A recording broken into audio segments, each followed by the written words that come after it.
So ಈ ಒಂದು ಮಾತುಕತೆಗೆ, ಇದನ್ನು ಮಾತುಕತೆ ಅಂತಲೇ ಕರಿತೀನಿ, ಸಸ್ಯದ ಬಗೆಗಿನ ಮಾತುಕತೆ. ಸಸ್ಯಗಳು ನಮ್ಮ ಜೊತೆ ಮಾತಾಡ್ತವೆ, ನಮ್ಮ ಕಥೆಗಳನ್ನು ಕೇಳ್ತವೆ, ಅಥವಾ ನಾವು ಅವರ ಕಥೆಗಳನ್ನು ಕೇಳ್ತವೆ ಅನ್ನೋದು ವಿಚಾರನೇ ಈ ಒಂದು ಟಾಕ್ನಲ್ಲಿರೋದ್ರಿಂದ ಈ ಕಾರ್ಯಕ್ರಮಕ್ಕೆ ಬಂದು ನನಗೆ ಭಾಳ ಸಂತೋಷ ಆಗಿದೆ ಅಂತ ಹೇಳ್ತಾ ನಮ್ಮ ಕಾರ್ಯಕ್ರಮನ ಪ್ರಾರಂಭ ಮಾಡ್ತಾ ಇದ್ದೀನಿ. ಈ ನಿಮ್ಮ ಮುಂದೆ ಕಾಣಿಸ್ತಾ ಇರುವಂಥ ಒಂದು ಫಸ್ಟ್ ಸ್ಕ್ರೀನ್ ಏನಿದೆ ಅದು ಇಂಗ್ಲೀಷ್ನಲ್ಲೇ ಇದೆ ಇಲ್ಲ, ಬಟ್ ಕನ್ನಡದಲ್ಲಿ ಮಾತಾಡುವಂಥ ಪ್ರಯತ್ನ ಮಾಡ್ತೀನಿ ಜಾಸ್ತಿ. ಪ್ಲ್ಯಾಂಟ್ ಇಂಟೆಲಿಜೆನ್ಸ್ ಅಂದರೆ ಸಸ್ಯಗಳಲ್ಲಿನ ಬುದ್ಧಿವಂತಿಕೆ ಅನ್ನೋ ವಿಚಾರ. ನೀವು ಪ್ಲ್ಯಾಂಟ್ ಇಂಟೆಲಿಜೆನ್ಸ್ ಅಂದ ತಕ್ಷಣ ಭಾಳಷ್ಟು ಜನಕ್ಕೆ ಅದ್ರಲ್ಲಿ ಬುದ್ಧಿ ಇದೆ ಅಂತ ಮಾತಾಡೋರಿಗೆ ಬುದ್ಧಿ ಇಲ್ಲ ಅನ್ನೋ ಒಂದು ವಿವೇಚನೆ ನಮ್ಮಲ್ಲಿ ಬಂದ್ಬಿಟ್ಟಿದೆ. ಇಲ್ಲ, ಸಸ್ಯಗಳಿಗೆ ಬುದ್ಧಿವಂತಿಕೆ ಇದೆ, ಸಸ್ಯಗಳು ನಮ್ಮ ಬಗ್ಗೆ ನಮ್ಮ ಜೊತೆ ಭಾವನಾತ್ಮಕ ಸಂಭವನ ಹೊಂದ್ತವೆ ಅನ್ನೋ ವಿಚಾರಗಳನ್ನು ನಾವು ಮಾತಾಡೋಕೆ ಹೋದರೆ ಇವನ್ ತಲೆ ಕೆಟ್ಟಂಥ ಒಬ್ಬ ಪ್ರೊಫೆಸರ್ ಅನ್ನೋ ವಿಚಾರಗಳನ್ನು ಬೇರೆಯವರು ಮಾತಾಡ್ತಾರೆ. ಅದರಲ್ಲಿ ವಿಜ್ಞಾನಿಗಳು ಸಹ ಸೇರಿರ್ತಾರೆ. ವಿಜ್ಞಾನಿಗಳು ಸಹ ನಾವು ಈ ಥರ ವಿಚಾರ ಇದೆ ಅಂದಾಗ ಇಲ್ಲ, ಇವರಿಗೆಲ್ಲೋ ತಲೆ ಕೆಟ್ಟಿರ್ಬೇಕು, ಅದಕ್ಕೆ ಈಗ ಮಾತಾಡ್ತಿದ್ದಾರೆ ಅನ್ನೋ ವಿಚಾರನೂ ಇದೆ. ನೀನು ಇನ್ನೂ ಮುಂದುವರಿಬೇಕು ಅಂದರೆ ಸಸ್ಯಗಳಲ್ಲಿ ಬುದ್ಧಿವಂತಿಕೆ ಇದೆ ಅನ್ನೋ ವಿಚಾರವನ್ನು ಪ್ರತಿಪಾದನೆ ಮಾಡಿದವರಲ್ಲಿ ಪ್ರಮುಖರು ಡಾರ್ವಿನ್ ಎವಲ್ಯೂಷನ್ ಬಗ್ಗೆ, ಅದು ವಿಕಾಸತ್ವದ ಬಗ್ಗೆ ಬಹಳಷ್ಟು ವಿಚಾರಗಳನ್ನು ಮಾತಾಡಿದ್ದಾರೆ. ಅವರು ವಯಸ್ಸಾದ ಮೇಲೆ ಒಂದು ಪುಸ್ತಕವನ್ನು ಬರೀತಾರೆ, ಅದರಲ್ಲಿ ಪ್ಲ್ಯಾಂಟ್ ಇಂಟೆಲಿಜೆನ್ಸ್ ಬಗ್ಗೆ ಮಾತಾಡ್ತಾರೆ. ಆ ಪ್ಲ್ಯಾಂಟ್ ಇಂಟೆಲಿಜೆನ್ಸ್ ಬಗ್ಗೆ ಮಾತಾಡಿದಾಗ ಮಹಾನ್ ಸೈಂಟಿಸ್ಟ್ಗಳು ಸಹ ಈತನಿಗೆ ವಯಸ್ಸಾಗಿದೆ, ಆದ್ದರಿಂದ ಏನೋ ಬಾಯಿಗೆ ಬಂದಿದೆ, ಬಡಾಯಿಸ್ತಾ ಇದ್ದಾನೆ ಅನ್ನೋ ಮಾತುಗಳನ್ನು ಅವ್ರು ಹೇಳ್ತಾರೆ. ಸೊ ಹಾಗಾಗಿ ಯಾರು ಇದನ್ನು ಒಪ್ಪೋ ಸಾಧ್ಯತೆಗಳು ಕಡಿಮೆ ಇತ್ತು ವಿಜ್ಞಾನಿಗಳಲ್ಲಿ. ಆದರೆ ವಿಜ್ಞಾನ ಭಾಳ ಬೆಳೆದು ಬಂದಿದೆ ಈಗ. ಕೆಲವರು ಅದು ಒಪ್ಪುವಂಥ ವಿಚಾರ ಅನ್ನೋಷ್ಟ್ರ ಮಟ್ಟಿಗೆ ಸ್ವಲ್ಪ ಮುಂದುವರೆದಿದೆ ಈಗ. ಅದನ್ನು ಹೇಗೆ ಅಂತ ನಾವು ನೋಡೋಣ. ಓಕೆ, ನಾನು ಇದನ್ನು ನಿಮಗೆ ವಿಡಿಯೋ ಆನ್ ಮಾಡ್ತೀನಿ, ಅವಾಗವಾಗ ವಿಡಿಯೋನ ಪಾಸ್ ಮಾಡ್ತೀನಿ ಮತ್ತು ನಿಮ್ಮ ಹತ್ರ ನಾನು ಮಾತಾಡೋಂಥ ಪ್ರಯತ್ನ ಮಾಡ್ತೀನಿ. ಇಲ್ಲಿ ನೋಡಿ, ನೀವು ಒಂದು ವಿಚಾರ ಹಾಕಿದ್ದೀನಿ, plant intelligence does that make sense to us. ಸಸ್ಯಗಳಿನ ಬುದ್ಧಿವಂತಿಕೆ, ಇದರಲ್ಲಿ ಏನಾದರೂ ಹುರುಳಿದೆಯಾ? ನನ್ನ ಪ್ರಕಾರ ಪ್ಲ್ಯಾಂಟ್ ಇಂಟೆಲಿಜೆನ್ಸ್ ಬುದ್ಧಿವಂತಿಕೆ, ಹೌದು, ಬುದ್ಧಿವಂತಿಕೆ ಸಸ್ಯದಲ್ಲಿ ಇದೆ ಅಂತ ನಾನು ನಂಬಿದ್ದೀನಿ. ಅದರಿಂದ ನಾನು ನಿಮಗೆ ಇವತ್ತು ಮಾತಾಡಲಿಕ್ಕೆ ಬಂದಿದ್ದೇನೆ. ನೀವು ಒಂದು ವಿಚಾರ ಕೇಳ್ಬೋದು, ಸರ್ ನೀವು ಯಾಕೆ ನಂಬಕ್ಕೆ ಶುರು ಮಾಡಿದ್ರಿ ಅಂತ. ಓಕೆ, ನಾನು ಯಾಕೆ ನಂಬಕ್ಕೆ ಶುರು ಮಾಡಿದೆ ಅಂತ ಒಂದು ವಿಚಾರ ನಿಮಗೆ ನಾನು ಹೇಳಲಿಕ್ಕೆ ಪ್ರಯತ್ನ ಮಾಡ್ತೀನಿ. ನೋಡಿ, ಇಲ್ಲೊಂದು ಸ್ಲೈಡ್ ಇದೆ. ನಿಮ್ಮ ಸ್ಲೈಡಿನ ಬಲಭಾಗದ ಮೇಲೆ ಒಂದು ಕಾಲೇಜ್ ಚಿತ್ರಣ ಇದೆ. ಆ ಕಾಲೇಜ್ನಲ್ಲಿ ನಾನು ಓದಿದ್ದು, PhD ಮಾಡಿದ್ದು, ಅದು ಲಂಡನ್ ವಿಶ್ವವಿದ್ಯಾನಿಲಯದ ಒಂದು ಕಾಲೇಜು. ಒಂದು ಸರಿ ನಾನು ಲ್ಯಾಬ್ನಲ್ಲಿ, ಅಂದರೆ ಪ್ರಯೋಗಾಲಯದಲ್ಲಿ ಭಾಳಷ್ಟು ವಿಚಾರಗಳನ್ನು ನಾನು ಯೋಚನೆ ಮಾಡ್ತಿರುವಾಗ ನಾನು ರಿಸರ್ಚ್ ಅಥವಾ ಸಂಶೋಧನೆ ಮಾಡಿದಂಥ ವಿಚಾರ ಸಸ್ಯಗಳಲ್ಲಿ ಬೇರು ಬಿಡೋದ್ರ ಬಗ್ಗೆ. ಅದನ್ನು ನಾನು ಟಿಶ್ಯೂ ಕಲ್ಚರ್ ಮಾಧ್ಯಮವನ್ನು ಉಪಯೋಗಿಸಿದೆ. ಟಿಶ್ಯೂ ಕಲ್ಚರ್ ಅಂದರೆ ಬಾಟಲು ಮತ್ತು ಟ್ಯೂಬ್ಗಳಲ್ಲಿ, ಗ್ಲಾಸ್ಗಳಲ್ಲಿ ಸಣ್ಣ ಸಣ್ಣ ಸಸ್ಯಗಳನ್ನು ಬೆಳೆಸೋದು, ಅದರಿಂದ ಒಂದು ಅಧ್ಯಯನ ಮಾಡೋದು, ಅದಕ್ಕೆ ನಾವು ಟಿಶ್ಯೂ ಕಲ್ಚರ್ ಅಂತ ಕರಿತೀವಿ. ಆ ಟಿಶ್ಯೂ ಕಲ್ಚರ್ ಮಾಡ್ತಿದ್ದಾಗ ಒಂದು ಪ್ರಯೋಗವನ್ನು ನಾನು ಮಾಡಿದ್ದೆ. ಆ ಪ್ರಯೋಗದಲ್ಲಿ ನಾನೇನು ಮಾಡಿದ್ದೆ ಅಂದರೆ, ಒಂದು ಶೂಟ್ ಅಂದರೆ ಕಾಂಡ, ಅದು ನಾನು ಪ್ರಯೋಗ ಮಾಡ್ತಿದ್ದಂಥ ಸಸ್ಯ ನಿಮಗೆಲ್ಲ ಒಂಥರ ಆಶ್ಚರ್ಯ ಆಗ್ಬೋದು. ಹಲಸಿನ ಹಣ್ಣಿನ ಸಣ್ಣ ಸಣ್ಣ ಕುಡಿಗಳಿಂದ ಬೇರುಗಳು ಹೇಗೆ ಮೂಡಿ ಬರ್ತವೆ ಅನ್ನೋ ವಿಚಾರದ ಬಗ್ಗೆ ಒಂದು ಟ್ರೀಟ್ಮೆಂಟ್ ಉಪಚಾರದಲ್ಲಿ ನಾನು ಒಂದು ಶೂಟ್ನ ಆ ಬಾಟ್ಲಲ್ಲಿ ಹಾಕಿದೆ. ಬಹುಶಃ ನೀವು ನೋಡ್ತಿದ್ರೆ ಇಲ್ಲಿ ಗೊತ್ತಾಗುತ್ತೆ, ಇದು ಟಿಶ್ಯೂ ಕಲ್ಚರ್ ಬಾಟ್ಲ್ ಅಂತ ಕರಿತೀವಿ. ಇದರಲ್ಲಿ ಸ್ವಲ್ಪ ಗಿಡಗಳನ್ನು ನಿಮಗೆ ಕಾಣಿಸ್ತಾ ಇದೆ ಅಂತ ನಾನು ಅಂದ್ಕೊಂಡಿದ್ದೀನಿ. ಆ್ಯಕ್ಚುಲಿ ಇಲ್ಲಿ ಕಾಣ್ತಿರೋ ಗಿಡ ನಿಮಗೆ ಆಲೂಗಡ್ಡೆ ಗಿಡ. 2 ಕೈಲಿ 2 ಇಟ್ಕೊಂಡಿದ್ದೀನಿ, ಇವೆರಡು ಆಲೂಗಡ್ಡೆ ಗಿಡ, ಆಯಿತಾ. ಸೊ ನಾನು ಕಾಂಡವನ್ನು ಆಹಾರ ಮಾಧ್ಯಮದಲ್ಲಿ ಹಾಕಿದ್ದೆ, ಅದಕ್ಕೆ ಬೇಕಾದಂಥ ಉಪಚಾರಗಳನ್ನು ಮಾಡಿದ್ದೆ. ನನ್ನ ಪ್ರಕಾರ ಆ ಕಾಂಡದಿಂದ ಬೇರು ಬರಬೇಕಾಗಿತ್ತು ಸುಮಾರು ಒಂದು 20 ದಿವಸದಲ್ಲಿ. 1 ತಿಂಗಳಾಯಿತು, 2 ತಿಂಗಳಾಯಿತು, 3 ತಿಂಗಳಾಯಿತು, 4 ತಿಂಗಳಾಯಿತು, ಅದರ ಬೇರು ಬರಲಿಲ್ಲ. ಏನೋ ಒಂದು ತೊಂದರೆ ಇದೆ ಅಂಥೇಳಿ ಅದನ್ನು ಒಂದು ಮೂಲೆಗೆ ಆ ಬಾಟ್ಲನ್ನು ಎಸ್ತಿದ್ದೆ ನಾನು. ಸುಮಾರು ಒಂದು 7-8 ತಿಂಗಳಾದಮೇಲೆ ಯಾವುದೋ ಕಾರಣಕ್ಕೆ ಆ ಮೂಲೆಗೆ ಹೋದಾಗ ಆ ಗಿಡ ಕಾಣಿಸ್ತು. ಆ ಗಿಡದಲ್ಲಿ ಒಂದು ನನಗೆ ಆಶ್ಚರ್ಯ ಆಗುವಂಥ ಒಂದು ವಿಚಾರ ನೋಡಿದೆ ನಾನು. ಆ ಸಣ್ಣ ಕಾಂಡದಿಂದ ಹೇರಳವಾಗಿ ಬೇರುಗಳು ಬಿಟ್ಕೊಂಡಿತ್ತು. ನನಗೆ ಇಷ್ಟು ತಿಂಗಳಾದ್ಮೇಲೆ ಏಕೆ ಬೇರು ಬಿಡ್ತು ಅಂತ ಯೋಚನೆ ಮಾಡೋಕ್ಕೆ ಶುರು ಮಾಡಿದೆ. ಏನಿಲ್ಲ, ನಾವು ಆಹಾರ ಹಾಕಿರ್ತೀವಲ್ಲ ಗಿಡದಲ್ಲಿ, ನೋಡಿ ಇಲ್ಲಿ ನೋಡಿದ್ರೆ ಈ ಬಾಟ್ಲಲ್ಲಿ ಇದೆಲ್ಲ ಆಹಾರ, ಬಾಟ್ಲಿನಲ್ಲಿ ಇದೆಲ್ಲ ಆಹಾರ. ಈ ಆಹಾರದಲ್ಲಿ ಭಾಳ ದಿವಸ ಬಿಟ್ಟಾಗ ಆಹಾರದಲ್ಲಿ ಇರುವಂಥ ಸತ್ವಾಂಶ ಎಲ್ಲ ಖಾಲಿಯಾಗ್ಬಿಟ್ಟಿರುತ್ತೆ. ಖಾಲಿಯಾದಾಗ ಆ ಗಿಡಕ್ಕೆ ಅನಿಸುತ್ತೆ, ನಾನು ಯಾಕೆ ಬದುಕಬೇಕು, ನಾನು ಯಾಕೆ ಬದುಕ್ಬೋದು ಅಂದರೆ ಬಹುಶಃ ನಾನು ಬೇರು ಬಿಟ್ಟಾಗ ಇನ್ನೂ ಆಹಾರನ ಹುಡ್ಕೊಂಡು ಹೋಗ್ಬೋದು ನಾನು ಅಂತ ಆಲೋಚನೆ ಮಾಡಿ ಅದು ಬೇರು ಬಿಡಕ್ಕೆ ಶುರು ಮಾಡಿದೆ.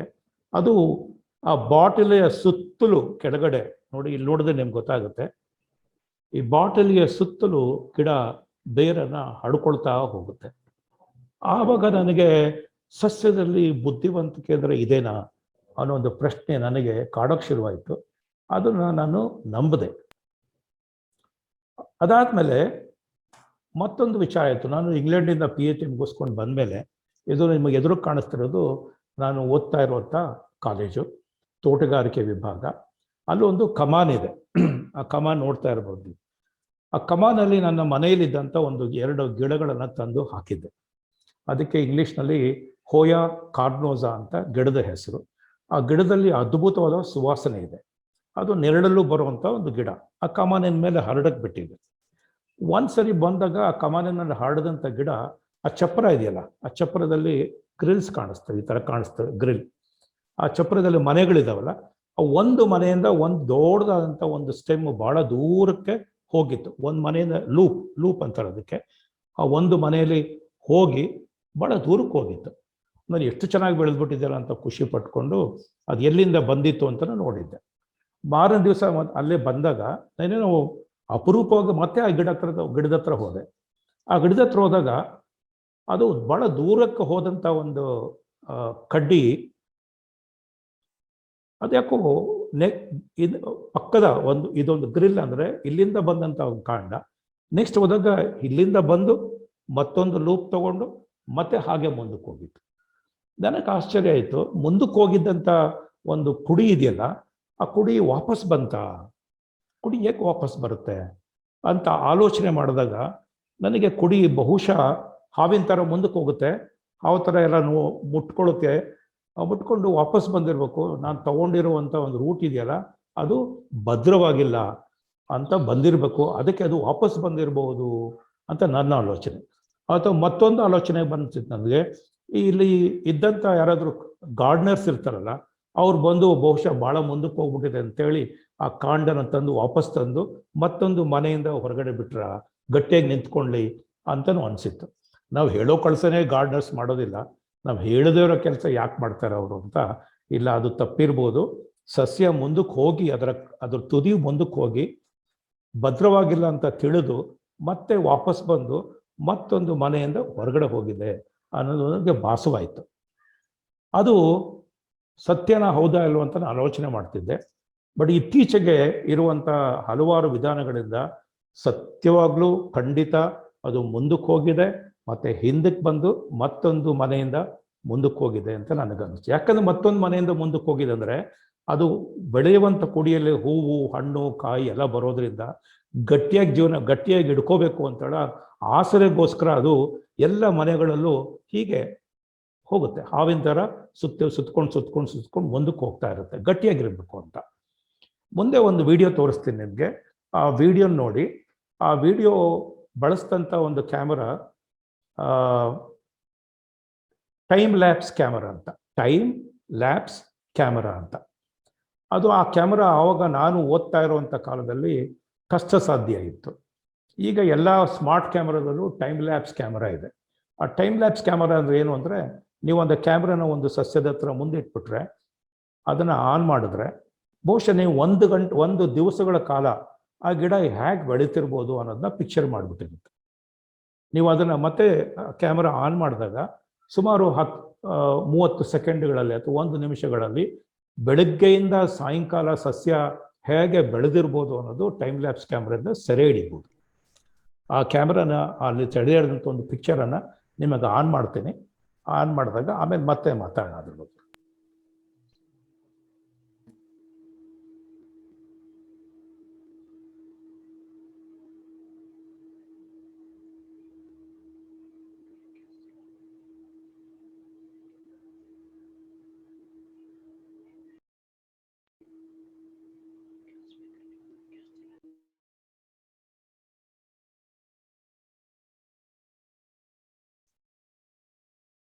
ಸೊ ಈಗ ಒಂದು ನಾನು ತೋರಿಸಿದಂಥ ವಿಡಿಯೋ ತಾವು ನೋಡಿದ್ರಲ್ಲ ಶ್ರೀನಿವಾಸ್? ಹಲೋ, ಕಾಣಿಸ್ತಲ್ಲ? ಅಲ್ಲಿ ನೋಡಿದಾಗ ನಿಮಗೆ ಗೊತ್ತಾಗುತ್ತೆ, ಬೆಳಗ್ಗೆಯಿಂದ ಸಾಯಂಕಾಲದವರೆಗೂ ಬೇರಿನ ಕುಡಿ ಇದೆಯಲ್ಲ, ಆ ಬೇರಲ್ಲ, ಕಾಂಡದ ಕುಡಿ ಇದೆಯಲ್ವಾ, ಅದಕ್ಕೆ ನಾವು ಇಂಗ್ಲೀಷ್ನಲ್ಲಿ ಟೆಂಡ್ರಿಲ್ಸ್ ಅಂತೀವಿ, ಅಥವಾ ಬಹಳ ಬಹಳ ಸೂಕ್ಷ್ಮವಾಗಿ ತೆಳ್ಳಗಿರುವಂಥ ಒಂದು ಕುಡಿ. ಆ ಕುಡಿ ಹೇಗೆ ಒಂದು ಕಡ್ಡಿ ಸುತ್ಕೊಂಡು ಹೋಗುತ್ತೆ, ಬೆಳಗ್ಗೆಯಿಂದ ಸಾಯಂಕಾಲದವ್ರು ನೋಡಿದಾಗ ನೀವು ಯಾಕೆ ಸುತ್ಕೊಂಡು ಹೋಗುತ್ತೆ ಅಂತ ಗೊತ್ತಾಗುತ್ತೆ. ನಾವು ಸಸ್ಯಗಳನ್ನ ನೋಡಿದಾಗ ಈ ಕುಡಿಯೆಲ್ಲ ನೋಡ್ತಿರ್ತೀವಿ, ಎಲ್ಲವನ್ನೂ ನೋಡ್ತಿರ್ತೀವಿ, ನಮಗೇನು ಗೋಚರ ಆಗೋದಿಲ್ಲ. ಯಾಕಂದ್ರೆ ಆ ಸಮಯಕ್ಕೆ ಹೋದಾಗ ಅದನ್ನು ಮಾತ್ರ ನೋಡ್ತೀವಿ ನಾವು, ಇದಕ್ಕೇನು ನಮಗೆ ಗೋಚರ ಆಗೋದಿಲ್ಲ.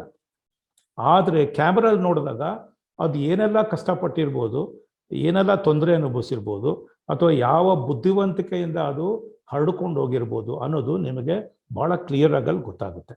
ಸೊ ಈ ಥರ ಒಂದು ಕ್ಯಾಮರಾ ಬಂದಾಗ ನಮಗೆ ಅನಿಸಿದ್ದು, ಸಸ್ಯಗಳಲ್ಲಿ ಆಗುವಂಥ ಬದಲಾವಣೆಗಳನ್ನು ರಿಯಲ್ ಟೈಮ್ ಕ್ಯಾಮರಾದಲ್ಲಿ ನಾವು ಸೆರೆ ಹಿಡಿಬೋದು ಅಂತ ಗೊತ್ತಾದಾಗ ಬಹಳಷ್ಟು ಜನಕ್ಕೆ ಹೌದು, ಸಸ್ಯದಲ್ಲಿ ಬುದ್ಧಿವಂತಿಕೆ ಅನ್ನೋ ವಿಚಾರದ ಬಗ್ಗೆ ತಲೆ ಕೆಡಿಸ್ಕೊಳ್ತಾರೆ.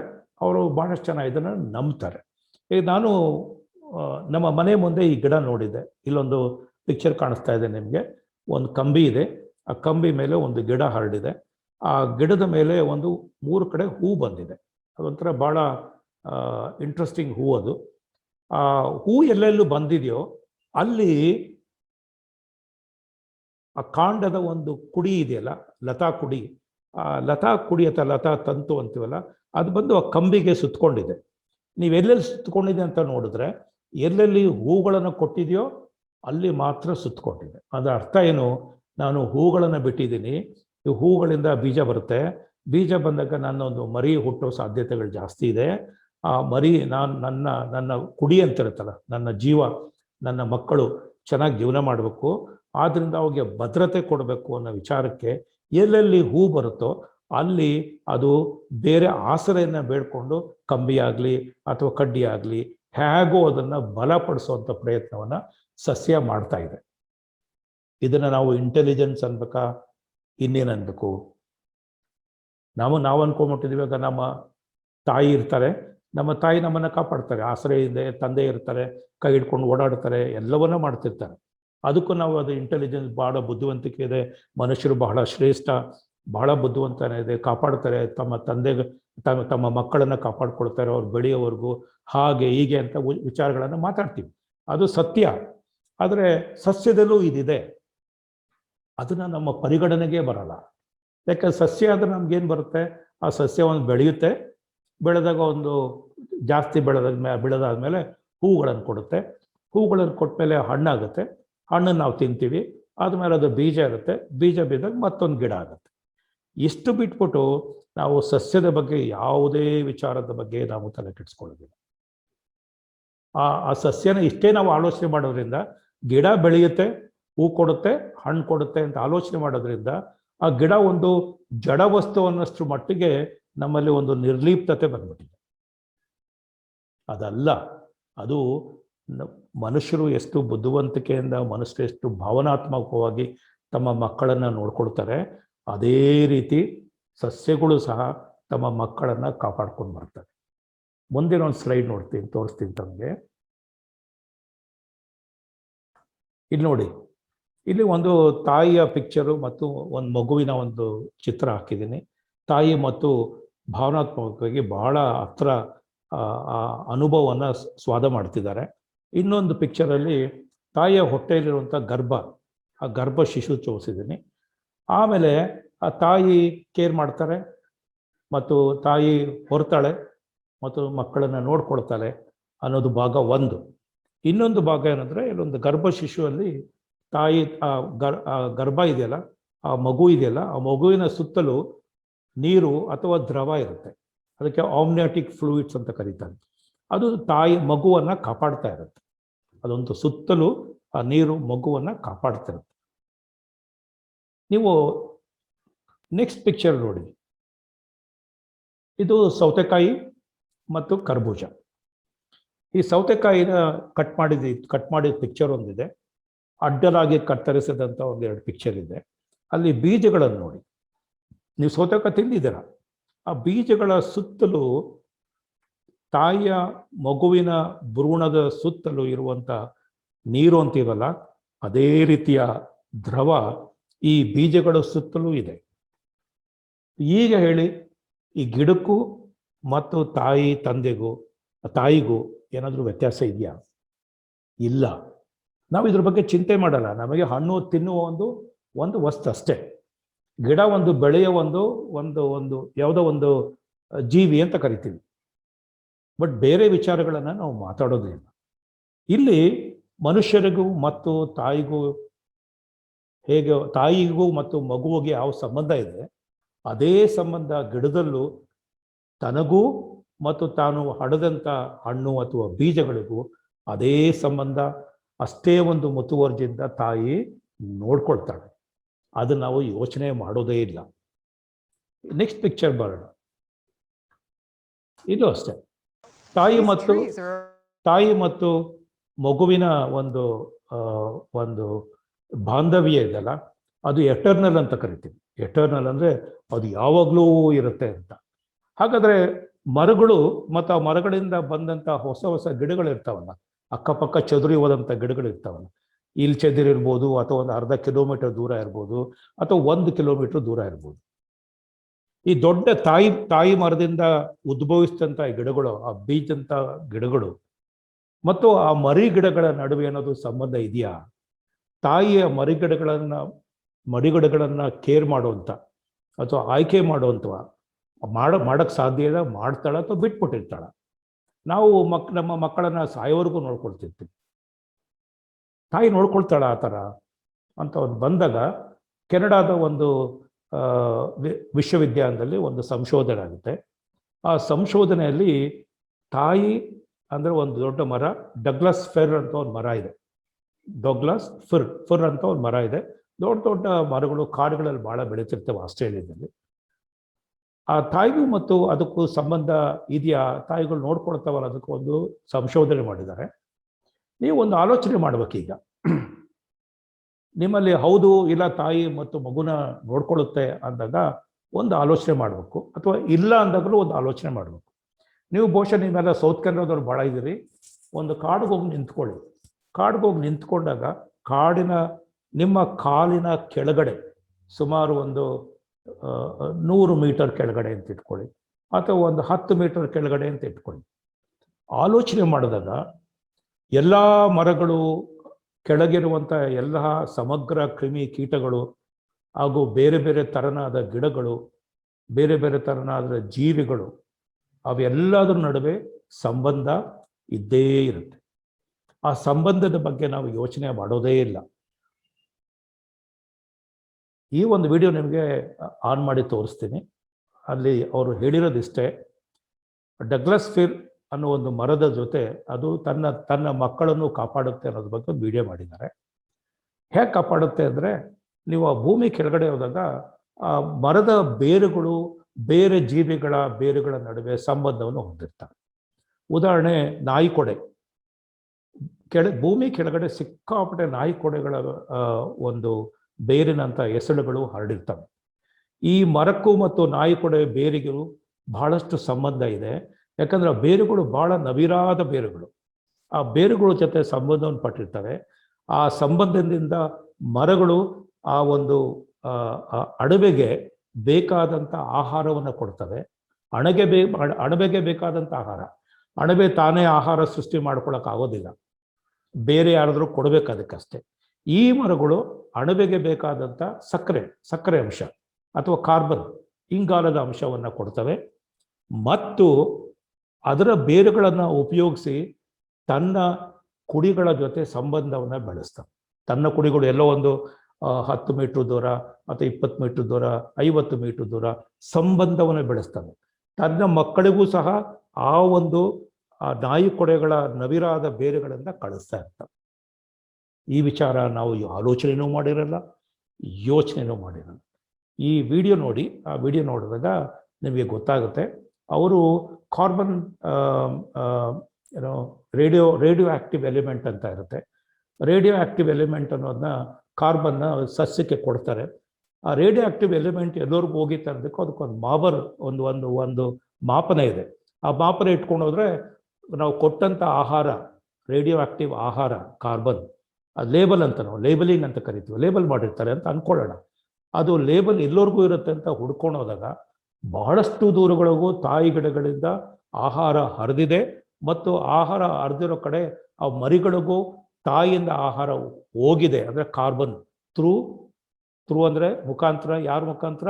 ಈ ಅಣಬೆಗಳ ಸಣ್ಣ ನವಿರಾದ ಬೇರುಗಳ ಮುಖಾಂತರ ಹರಡ್ಕೊಂಡು ಹೋಗಿದೆ ಅನ್ನೋದು ಸಂಶೋಧನೆ. ಇದನ್ನು ನೀವು ಯೋಚನೆ ಮಾಡಿ ಇದನ್ನು ಒಪ್ಪೋದಾದರೆ ನಿಜವಾಗಲೂ ಸಸ್ಯಗಳಲ್ಲಿ ಅಗಾಧವಾದ ಬುದ್ಧಿವಂತಿಕೆ ಇದೆ, ತನ್ನ ಮಕ್ಕಳನ್ನು ಕಾಪಾಡಿಕೊಳ್ಳುತ್ತೆ ಅನ್ನೋ ಒಂದು ಆಲೋಚನೆ, ಭಾವನಾತ್ಮಕ ಸಂಬಂಧ ಹೊಂದಿದೆ. ಅದು ಮಾತಾಡದೇ ಇರಬಹುದು, ಅದು ಅಳದೇ ಇರ್ಬೋದು, ನಗದೇ ಇರ್ಬೋದು, ಅದು ನಮಗೆ ಕಾಣಿಸ್ತಾ ಇಲ್ಲ ಅಷ್ಟೇ. ಅಳೋದು ನಗೋದು ನಮ್ಮ ಮಕ್ಕಳಿಗೆ ಹೀಗೆ ಆಡಬೇಕು, ಹೀಗೆ ಹೇಳಬೇಕು ಅಂತ ನಾವು ನಿರ್ಧಾರ ಮಾಡ್ಕೊಂಡಿದ್ವಿ.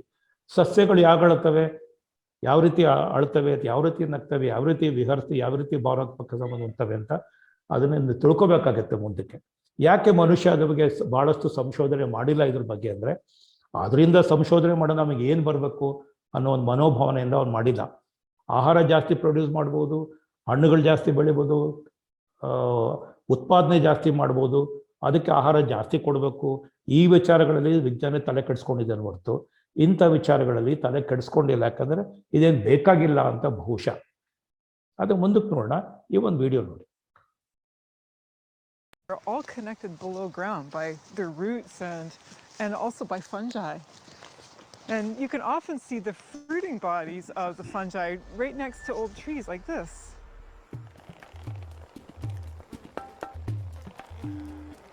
Neither plant nor animal, the fruiting bodies of fungi like this bloom in the spring and fall. Each of their gills is filled with tiny spores, the source of the next generation.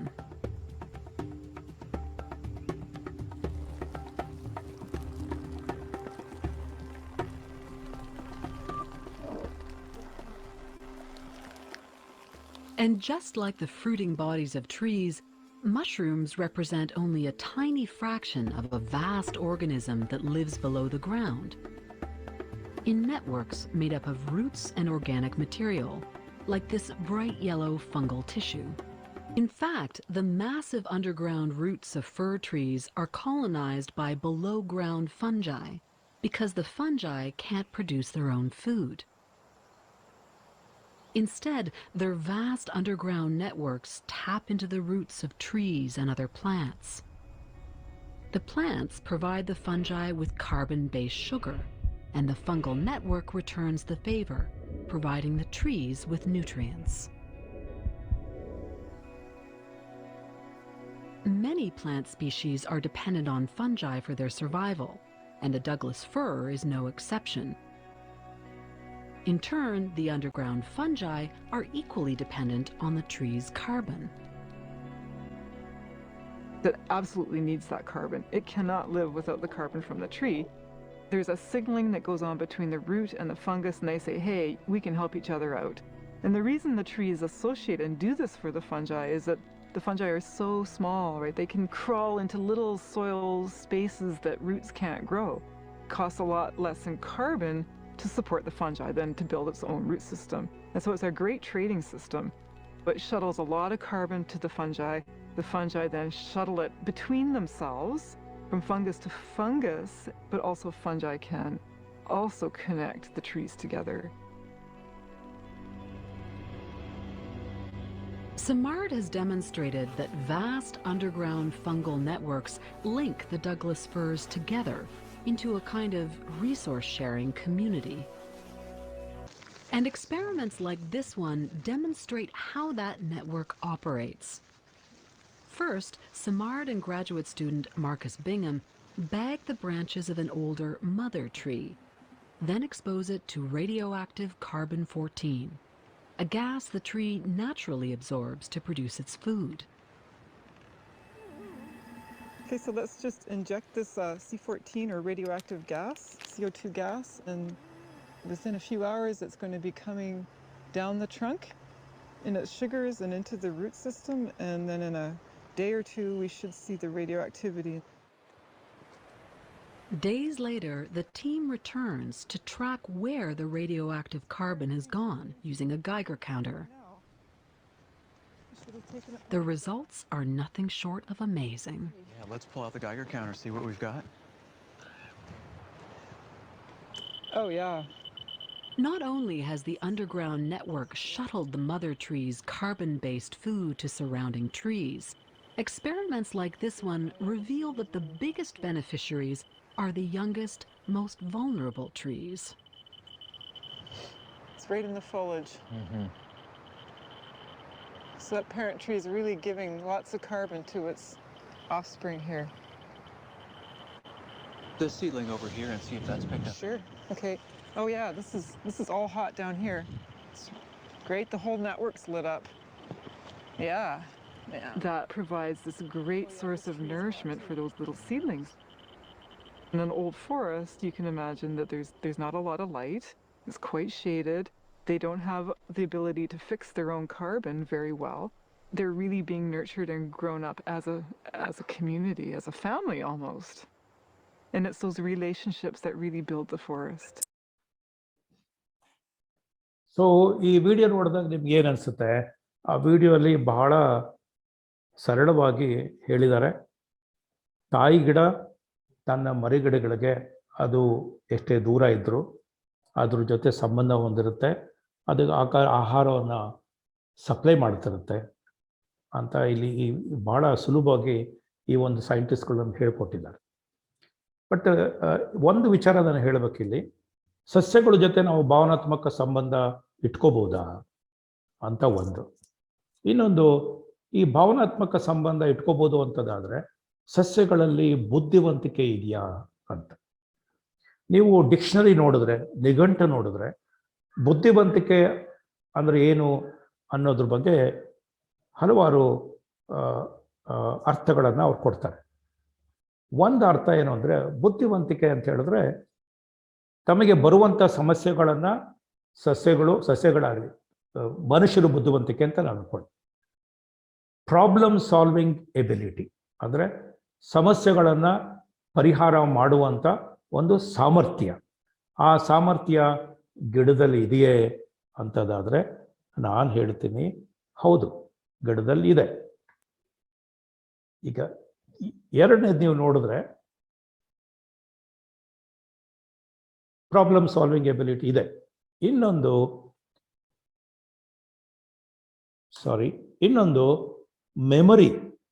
Memory ಅಂದರೆ ಗಿಡಗಳು ಭಾಳ ಹೊತ್ತು ಯಾವುದೋ ವಿಚಾರವನ್ನು ತಮ್ಮ ಜ್ಞಾಪಕದಲ್ಲಿ ಇಟ್ಕೊಳ್ತವೆಯೇ?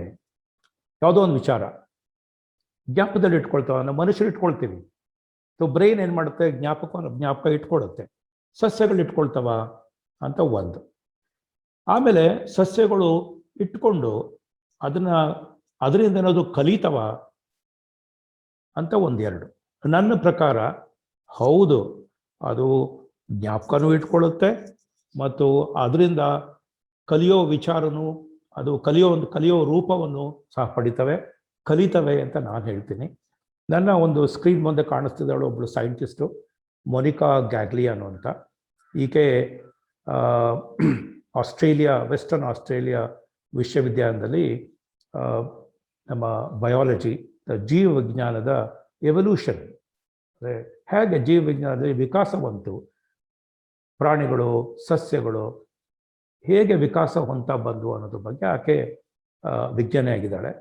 ಸಸ್ಯಗಳಲ್ಲಿ ಬುದ್ಧಿವಂತಿಕೆ ಬಗ್ಗೆ ಆಕೆ ಬಹಳಷ್ಟು ಸಂಶೋಧನೆಯನ್ನು ಮಾಡಿದ್ದಾಳೆ. ಒಂದು ಸಂಶೋಧನೆ ನನಗೆ ಭಾಳ ಖುಷಿ ಕೊಟ್ಟಿದ್ದು, ನಿಮಗೂ ಖುಷಿ ಕೊಡುತ್ತೆ, ಭಾಳ ಖುಷಿ ಕೊಡುತ್ತೆ. ಯಾಕಂದರೆ ಆ ಸಸ್ಯ ನಾವು ನೋಡಿರೋಂಥ ಸಸ್ಯ, ಮುಟ್ಟಿದರೆ ಮುನಿ ಅಂತ ಒಂದು ಸಸ್ಯ ಇದೆ. ಆ ಸಸ್ಯವನ್ನು ನಾವು ಮುಟ್ಟಿದ್ರೆ ಆ ಸಸ್ಯ ಮಡಚ್ಕೊಂಡ್ಬಿಡುತ್ತೆ. ಬಹಳ ಬೇಗನೆ ಮುಟ್ಟಿದ ತಕ್ಷಣ ಅದು ಮಡಚ್ಕೊಳ್ತಾ ಹೋಗುತ್ತೆ. ಆದರೆ ನಾವು ಸಣ್ಣ ಮಕ್ಕಳಾಗಿದ್ದಾಗ ಅದರಲ್ಲಿ ಆಟ ಆಡೋದೇ ಒಂದು ಖುಷಿ ಅನ್ನಿಸ್ತಿತ್ತು ನಮಗೆ. ಈಕೆ ಒಂದು ಒಂದು ಏನೋ ಒಂದು ಪ್ರಯೋಗವನ್ನು ಮಾಡಿದ್ಲು. ಆ ಪ್ರಯೋಗದಲ್ಲಿ ಅವಳು ತನ್ನ ಪ್ರಯೋಗಾಲಯದಲ್ಲಿ ಆ ಗಿಡಗಳನ್ನು ಬೆಳೆಸಿದ್ಲು. ಆ ಗಿಡಗಳಿಗೆ ಆಗಾಗ ಒಂದು ಜರ್ಕ್ ಮಾಡ್ತಿದ್ಲು. ಜರ್ಕ್ ಅಂದರೆ ಸುಮ್ಮನೆ ಒಂದು ಶಾಕ್ ಕೊಡೋದು, ಕೆಳಗೆ ಇಳಿ ಬಿಡೋದು. ಒಂದು ಹಗ್ಗದಲ್ಲಿ ಒಂದು ಪಾಟ್ನ ಹಾಕ್ಬಿಟ್ಟು ಸ್ವಲ್ಪ ಹಗ್ಗ ಕೆಳಗೆ ಬಿಟ್ಟರೆ ಜಂಪ್ ಆಗುತ್ತೆ, ಕೆಳಗೆ ಇಳಿಯುತ್ತೆ. ಆ ಥರ ಮಾಡ್ತಿದ್ದಾಗ ಅಲ್ಲಿನ ಎಲೆಗಳೆಲ್ಲ ಮಡ್ಚ್ಕೊಳ್ತಿದ್ವು. ಈಕೆಗೆ ಅದು ನಾವೆಲ್ಲ ನೋಡಿರೋವಂಥದ್ದೇನೆ. ಆ ಎಲೆಗಳು ಮಡ್ಚ್ಕೊಳ್ಳೋ ಕಾರಣ ಏನು ಅಂದರೆ, ಯಾವುದಾದ್ರೂ ನಮ್ಮನ್ನು ತಿನ್ನಕ್ಕೆ ಬರುತ್ತಾ, ಹುಳುಗಳು ತಿನ್ಬಿಡ್ತಾವ, ಅಥವಾ ಅದರಿಂದ ನಮಗೆ ಡೇಂಜರ್ ಇದೆಯಾ ಅಂಥೇಳಿ ಆ ಭಯ ಅಂತ ನೀವು ಅಂದ್ಕೊಳ್ಳಿ. ಅದನ್ನು ಕಾಪಾಡ್ಕೊಳ್ಳೋಕ್ಕೆ ಮಡ್ಚ್ಕೊಂಡ್ಬಿಡುತ್ತೆ. ನಾನು ಸತ್ತೋಗಿದ್ದೀನಿ ಅಂತ ತೋರಿಸ್ಕೊಳ್ಳೋ ಒಂದು ಆ್ಯಕ್ಷನ್ ಇರ್ಬೋದು ಸಸ್ಯದ್ದು. ಸೊ ಹುಳ ಏನು ಮಾಡುತ್ತೆ, ಅದಕ್ಕೆ ಭಯ ಬಿದ್ದುಬಿಟ್ಟು ಈ ಗಿಡದಲ್ಲೇನೋ ಪ್ರಾಬ್ಲಮ್ ಇದೆ ಅಂತ ಮುಂದಕ್ಕೆ ಹೋಗುತ್ತೆ. ಅದಕ್ಕೆ ಆ ಸಸ್ಯ ಹಾಗೆ ಮಾಡುತ್ತೆ ಅಂತ ನಾವೆಲ್ಲ ಅರ್ಥಕೊಂಡಿದ್ದೀವಿ, ಗೊತ್ತಿರೋ ವಿಚಾರ. ಬಟ್ ಈಕೆ ಅದನ್ನಕ್ಕೆ ಜರ್ಕ್ ಮಾಡಿದ ತಕ್ಷಣ ಗೊತ್ತಾಗುತ್ತೆ ಯಾರೋ ಎನಿಮಿ ಇದ್ದಾರೆ, ನನಗೆ ತೊಂದರೆ ಮಾಡ್ತಿದ್ದಾರೆ ಅಂತ ನಾವು ಮಡ್ಚ್ಕೊಳ್ಳೋಕೆ ಶುರುವಾಗುತ್ತೆ. ಹಾಗೆ ಅದೇ ಥರ ಒಂದು ದಿವಸ ಪೂರ್ತಿ ಆವಾಗವಾಗ ಒಂದು ಅರ್ಧ ಗಂಟೆ 1 ಗಂಟೆ ಬಿಟ್ಟು ಅದನ್ನು ಮಾಡ್ತಿರ್ತಾಳೆ. ಸ್ವಲ್ಪ ಸಮಯ ಆದಮೇಲೆ ಒಂದು ಉದಾಹರಣೆ 1 2 3 4 ಗಂಟೆ ಅಂದ್ಕೊಳ್ಳಿ, ಆ ಗಿಡ ಅದಕ್ಕೆ ಶಾಕ್ ಕೊಟ್ಟಾಗ, ಅದನ್ನು ಇಳಿ ಬಿಟ್ಟಾಗ ಅದು ರೆಸ್ಪಾಂಡ್ ಮಾಡೋದಿಲ್ಲ ಅಂದ್ರೇನು, ಅದು ಎಲೆಗಳನ್ನು ಮಡ್ಚ್ಕೊಳ್ಳೋದಿಲ್ಲ. ಅದಾಯ್ತಾ? ನಾವಂತೀವಿ ಎಲೆಗಳನ್ನು ಯಾಕೆ ಮಡ್ಚ್ಕೊಳ್ಳೋದಿಲ್ಲ, ಅದು ಅಂದರೆ ಸುಸ್ತಾಗ್ಬಿಟ್ಟಿದೆ, ಆದ್ದರಿಂದ ಎಲೆಗಳನ್ನ ಮಡ್ಚ್ಕೊಳ್ತಿಲ್ಲ, ಅದರ ಎನರ್ಜಿ ಇಲ್ಲ, ಅದಕ್ಕೆ ಅದು ಆ ರೀತಿ ವರ್ತನೆ ಮಾಡ್ತಾರೆ ಅಂತ ನಾವು ಅಂದ್ಕೊಂಡಿದ್ದೀವಿ. ಆದರೆ ಆ ವ್ಯಕ್ತಿ 1 ತಿಂಗಳಾದ ಮೇಲೆ ಅದೇ ಕೆಲಸ ಮಾಡ್ತಾಳೆ, ಆ ಗಿಡಗಳು ಮಡ್ಚ್ಕೊಳ್ಳೋದಿಲ್ಲ. ಅದಕ್ಕೆ ಆಕೆ ಏನು ಹೇಳ್ತಾಳೆ ಅಂದರೆ, ಆ ಗಿಡಕ್ಕೆ ಗೊತ್ತಾಗಿದೆ ನಾನು ಮಾಡ್ತಾ ಇರೋವಂಥ ಎಕ್ಸ್ಪರಿಮೆಂಟು ಪ್ರಯೋಗಾಲಯದಿಂದ ಅಥವಾ ಅದಕ್ಕೆ ಕೊಡ್ತಾ ಇರೋವಂಥ ಶಾಕಿಂದ ಅದಕ್ಕೆ ಯಾವುದೇ ತೊಂದರೆ ಇಲ್ಲ, ಆದ್ದರಿಂದ ಅದು ರೆಸ್ಪಾಂಡ್ ಮಾಡೋದನ್ನ ನಿಲ್ಲಿಸಿದೆ ಅಂತ ಒಂದು. ಇನ್ನೊಂದು, ನಾವು ಹೇಳಿದೇನು ಸುಸ್ತಾಗಿದೆ ಅದು ಅದಕ್ಕೆ ಮಾಡ್ತಿಲ್ಲ ಅಂತ. 1 ತಿಂಗಳ ನಂತರವೂ ಆಕೆ ಹೋಗಿ ಅದನ್ನು ಮುಟ್ಟಿದಾಗ, ಅದನ್ನು ಎಕ್ಸ್ಪರಿಮೆಂಟಲ್ ಜರ್ಕ್ ಮಾಡಿದಾಗ ಅದು ರೆಸ್ಪಾನ್ಸ್ ತೋರಿಸೋದಿಲ್ಲ. ಅದಕ್ಕೆ ಆಕೆ ಹೇಳ್ತಾಳೆ, ಇದಕ್ಕೆ ಜ್ಞಾಪಕ ಶಕ್ತಿ ಇದೆ, ಅದು ಗೊತ್ತಿದೆ ನಾನು ಯಾರು ಅಂತ ಗೊತ್ತಿದೆ, ನಾನು ಮಾಡೋ ಕ್ರಿಯೆಯಿಂದ ಯಾವುದೇ ತೊಂದರೆ ಇಲ್ಲ ಅಂತ ಆಕೆ ಗೊತ್ತಿದೆ, ಆದ್ದರಿಂದ ಅದು ರೆಸ್ಪಾಂಡ್ ಮಾಡ್ತಿಲ್ಲ, ಅದರಿಂದ ಕಲ್ತಿದೆ ಅದು ಅಂತ ಹೇಳ್ತಾಳೆ. ನೀವೆಷ್ಟರ ಮಟ್ಟಿಗೆ ಈ ವಿಚಾರನ ಸರಿ ಅಂತಿರೋ ಗೊತ್ತಿಲ್ಲ. ಅಕ್ಷರಶಃ ನನ್ನ ವಿಚಾರದಲ್ಲಿ ನಾನೊಬ್ಬ ವಿಜ್ಞಾನಿ ಆದ್ದರಿಂದ ಈ ವಿಚಾರವನ್ನು ನಂಬ್ತೀನಿ. ಅದರಲ್ಲೂ ಇದೆ, ಇವಳ ಪ್ರಕಾರ 1 ತಿಂಗಳವರೆಗೂ ಜ್ಞಾಪಕ ಶಕ್ತಿ ಇತ್ತು ಅಂತ. ಅದಾದಮೇಲೆ ಏನಾಯಿತು ಅಂತ ಗೊತ್ತಿಲ್ಲ, ನೀವೇ ರಿಸರ್ಚ್ ಮಾಡಿ ತಿಳ್ಕೊಬೋದು, ನಿಮ್ಮ ಮನೆಗಳ ಹತ್ರನೇ ಮಾಡ್ಕೋಬೋದು ಅಂತ ನಾನು ಹೇಳ್ತೀನಿ. ಸೊ ಇದು ಬಹಳ ಪ್ರಮುಖವಾದ ಒಂದು ಪ್ರಯೋಗ, ಈ ಸಸ್ಯಗಳ ಬುದ್ಧಿವಂತಿಕೆ ಬಗ್ಗೆ ನಡೆದಂಥದ್ದು ಈ ಒಂದು ನಮ್ಮ ಪ್ರಪಂಚದಲ್ಲಿ ಬಹಳ ಪ್ರಮುಖವಾದದ್ದು. ಇದಾದಮೇಲೆ ಭಾಳಷ್ಟು ಜನ ವಿಜ್ಞಾನಿಗಳು ಇದ್ರ ಬಗ್ಗೆ ಒಪ್ಪಕ್ಕೆ ಶುರು ಮಾಡಿದ್ದಾರೆ. ಬಟ್ ಯಾಕೆ ಹೀಗಾಯಿತು, ಈ ಗಿಡ ಯಾಕೆ ಮಡ್ಚ್ಕೊಳ್ತು? ಇವಾಗ ನಾವು ಯಾರಾದರೂ ಬಂದ್ಬಿಟ್ಟು ನಮ್ಮ ಕೈಗೆ ಹಿಂಗೆ ಹೊಡೆದ್ಬಿಟ್ರೆ ನಾವು ಕೈನ ಈಗ ತಗೊಂಡ್ಬಿಡ್ತೀವಿ ಚಕ್ಕಂತ, ಅಥವಾ ಒಂದು ಬಿಸಿ ಮುಟ್ಟ ತಕ್ಷಣ ನಮ್ಮ ಕೈ ಹೀಗೆ ಹೋಗುತ್ತೆ. ಅದಕ್ಕೆ ಏನಂತೀವಿ ನಾವು, ಎಲೆಕ್ಟ್ರಿಕಲ್ ಕಂಡಕ್ಟಿವಿಟಿ ಇದೆ, ಎಲೆಕ್ಟ್ರಿಕಲ್ ಕಂಡಕ್ಟಿವಿಟಿ, ವಿದ್ಯುತ್ ಶಕ್ತಿ ಕಂಡಕ್ಟಿವಿಟಿ ಅಂದರೆ ಆ ವಿದ್ಯುತ್ ಶಕ್ತಿ ಥರ ನಮ್ಮಲ್ಲೂ ಒಂದು ಹರಿಯುತ್ತೆ. ಹರಿದಾಗ ನಾವು ನಮ್ಮಲ್ಲಿ ನ್ಯೂರಾನ್ಸ್ ಇರುತ್ತೆ, ಅಂದರೆ ನರಮಂಡಲ ಇರೋದ್ರಿಂದ ನಮಗೆ ಆ ಶಾಕ್ ಬಂದಾಗ ನಾವು ಆ ಥರ ರೆಸ್ಪಾಂಡ್ ಮಾಡ್ತೀವಿ. ಎಲೆಕ್ಟ್ರಿಕಲ್ ಕಂಡಕ್ಟಿವಿಟಿ ಮನುಷ್ಯರಲ್ಲಿ ಇದೆ ಅಂತ. ಹಾಗಾದರೆ ಎಲೆಕ್ಟ್ರಿಕಲ್ ಕಂಡಕ್ಟಿವಿಟಿ ಗಿಡಗಳಲ್ಲಿ ಇದೆಯಾ? ಬಹಳಷ್ಟು ವಿಜ್ಞಾನಿಗಳು ಇದನ್ನು ಒಪ್ಪುತ್ತಿರಲಿಲ್ಲ. ಆದರೆ ಈ ಮುಂದಿನ ಒಂದು ವಿಡಿಯೋ ತೋರಿಸ್ತೀನಿ, ವಿಜ್ಞಾನಿಗಳು ಯಾವ ರೀತಿ ತಮಗೆ ಇದರಲ್ಲಿ ಈ ಶಕ್ತಿ ಇದೆ ಅಂತ ತೋರಿಸ್ತಾರೆ ಅನ್ನೋದು ಒಂದು ವಿಡಿಯೋ. ಆ ವಿಡಿಯೋ ನಮಗೆ ಮೊದಲೇ ಒಂದು ವಿಚಾರ ಗಮನಕ್ಕೆ ಕೊಡಿರ್ತೀನಿ, ಅಲ್ಲಿ ಅದಾಮೇಲೆ ಹೇಳ್ತೀನಿ. ಫಸ್ಟ್ ಇದು ನೋಡ್ಬಿಡಿ.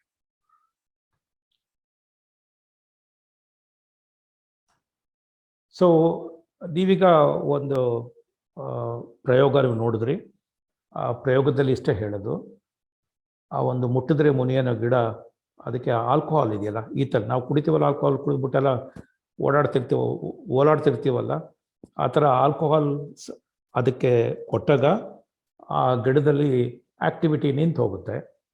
ಸೊ ಆ್ಯಕ್ಟಿವಿಟಿ ನಿಂತು ಯಾಕೆ ಹೋಗುತ್ತೆ ಅಂತ ಯೋಚನೆ ಮಾಡಿದಾಗ ಅಲ್ಲಿ ಎಲೆಕ್ಟ್ರಿಕಲ್ ಸಿಗ್ನಲ್, ಆ್ಯಕ್ಟಿವಿಟಿ ನಿಂತೋಗುತ್ತೆ ಅಂತ ಹೆಂಗೆ ಗೊತ್ತಾಗುತ್ತೆ ಅಂದರೆ ಅದು ಮುಡಿಸ್ಕೊಳ್ಳೋದನ್ನೆಲ್ಲ ಮಾಡೋದಿಲ್ಲ ಅದು, ಅದಕ್ಕೆ ಅದು ಆ್ಯಕ್ಟಿವಿಟಿ ನಿಂತೋಗಿದೆ ಆಲ್ಕೋಹಾಲಿಂದ. ಸೊ ಯಾಕೆ ಮಡ್ಚ್ಕೊಳ್ತಿಲ್ಲ ಅಂದರೆ ಬಹುಶಃ ಎಲೆಕ್ಟ್ರಿಕಲ್ ಸಿಗ್ನಲ್ಸ್ ಕಂಡಕ್ಟ್ ಆಗ್ತಿಲ್ಲ ಅಂತ ಯೋಚನೆ ಮಾಡಿದಾಗ ಮತ್ತೊಂದು ಕಡೆ ರಿಸರ್ಚರ್ಸು ಅದನ್ನು ಕಂಡುಹಿಡಿತಾರೆ. ಅದು ಹೌದು, ಇದರಲ್ಲಿ ಎಲೆಕ್ಟ್ರಿಕಲ್ ಸಿಗ್ನಲ್ಸ್ ಇದೆ, ಮನುಷ್ಯರಲ್ಲಿ ಇರುವಂಥ ಎಲೆಕ್ಟ್ರಿಕಲ್ ಸಿಗ್ನಲ್ ಹೇಗೋ ಮುಟ್ಟಿದಾಗ ಅವ್ಯಾಗ ರಿಯಾಕ್ಟ್ ಮಾಡ್ತವೆ, ಸಸ್ಯಗಳಲ್ಲೂ ಇವೆ ಅಂತ ಅನ್ನೋ ವಿಚಾರವನ್ನು ಅವರು ಪ್ರೂವ್ ಮಾಡ್ತಾರೆ. ಸೊ ಇನ್ನೊಂದು ವಿಚಾರ, ಸಸ್ಯಗಳು ತಮಗೆ ತಾವೇನಾದರೂ ಸೋದರರು ಇರ್ತಾರೆ, ಊಟ ಮನೆಯಲ್ಲಿ ತಾಯಿ ಕೊಟ್ಟಾಗ ನಮ್ಮ ಹತ್ರ ಊಟ ಇಷ್ಟೇ ಇರೋದು, ನೀನು ಅರ್ಧ ತಗೋ ನಾನು ಅರ್ಧ ಕೊಡ್ತೀನಿ ಅಂತ ಹೇಳಿದಾಗ ಹಣ ಹೇಳ್ತಾ ಇಲ್ಲ ನನಗೆ ಜಾಸ್ತಿ ಬೇಕು ಅಂತಾನೆ, ಅಥವಾ ತಮ್ಮ ನನಗೆ ಜಾಸ್ತಿ ಬೇಕು ಅಂತ ಗಲಾಟೆ ಮಾಡ್ತಾರೆ. ಅಥವಾ ನಾವುಗಳು ಹಂಚ್ಕೊಳ್ತೀವಲ್ಲ ಊಟ, ಅದು ಸಸ್ಯದಲ್ಲೂ ಇದೆಯಾ, ಹಂಚ್ಕೊಳ್ಳೋ ಪ್ರವೃತ್ತಿ ಇದೆಯಾ, ಅಥವಾ ಕೂಡಿ ಬಾಳೋವಂಥ ಪ್ರವೃತ್ತಿ ಇದೆಯಾ ಅಂತ ಒಂದು ರಿಸರ್ಚ್ ಮಾಡ್ತಾರೆ ಒಂದು ಸೈಂಟಿಸ್ಟು. ಇಲ್ಲೊಂದು ನಿಮ್ಗೊಂದು ಪೋಲ್ ಕಾಣಿಸುತ್ತೆ, ಪೋಲ್ ಅಂದರೆ ಒಂದು ಕಡ್ಡಿ, ಆ ಕಡ್ಡಿ ಪಕ್ಕದಲ್ಲಿ 2 ಗಿಡಗಳನ್ನು ಬೆಳೆಸಿದ್ದಾನೆ. ಅದಾದಮೇಲೆ ಈ ನಮ್ಮ ಟೈಮ್ ಲ್ಯಾಬ್ಸ್ ಕ್ಯಾಮರಾದಲ್ಲಿ ಅದನ್ನು ಸರಿಯಾಗಿ ಹಿಡಿದಿದ್ದಾರೆ. ಅದು ನೀವೇ ತಿಳ್ಕೊಳ್ಳಿ ಅದು ಹೇಗೆ ಬಿಹೇವ್ ಮಾಡ್ತವೆ. ಒಂದಿರೋದು ಒಂದು ಕಡ್ಡಿ, ಒಂದೇ ಪೋಲು, ಒಂದೇ ಆಸರೆ, 2 ಗಿಡಗಳು ಆಸರೆಗೆ ಇಲ್ಲಿ ಹೋರಾಡ್ತಿದ್ದಾವೆ. ಯಾವುದೋ ಒಂದು ಗಿಡ ಭಾಳ ಶಕ್ತಿ ಇರೋಂಥ ಗಿಡ ಬಹುಶಃ ಬೇಗ ಮರ ಸುತ್ತಕೊಳ್ಳುತ್ತೆ, ಮತ್ತೊಂದು ಗಿಡ ಸುತ್ತಕೊಳ್ಳಲ್ಲ. ಆ ಸುತ್ತಕೊಳ್ಳದೆ ಇರೋಂಥ ಗಿಡ ಇದ್ರ ಬಗ್ಗೆ ಜಗಳ ಅಂತೂ ಆಡೋದಿಲ್ಲ. ಅದು ನಮ್ಮಲ್ಲಿ ಜಗಳ ಎಲ್ಲ ಆಡ್ತೀವಿ ವಿಚಾರದ ಬಗ್ಗೆ. ಸೊ ಮನುಷ್ಯರಿಗಿಂತ ಈ ಗಿಡಗಳು ಬಹುಶಃ ಭಾಳ ಒಳ್ಳೆ ಬಿಹೇವಿಯರ್ ಇಟ್ಕೊಂಡಿದ್ದಾವೆ ಅಂತ ನಾವು ಅನ್ಕೋಬೇಕಾಗತ್ತೆ. ಇಲ್ಲಿ ಆ ಒಂದು ವಿಡಿಯೋ ಪ್ಲೇ ಮಾಡ್ತೀವಿ ನೋಡಿ.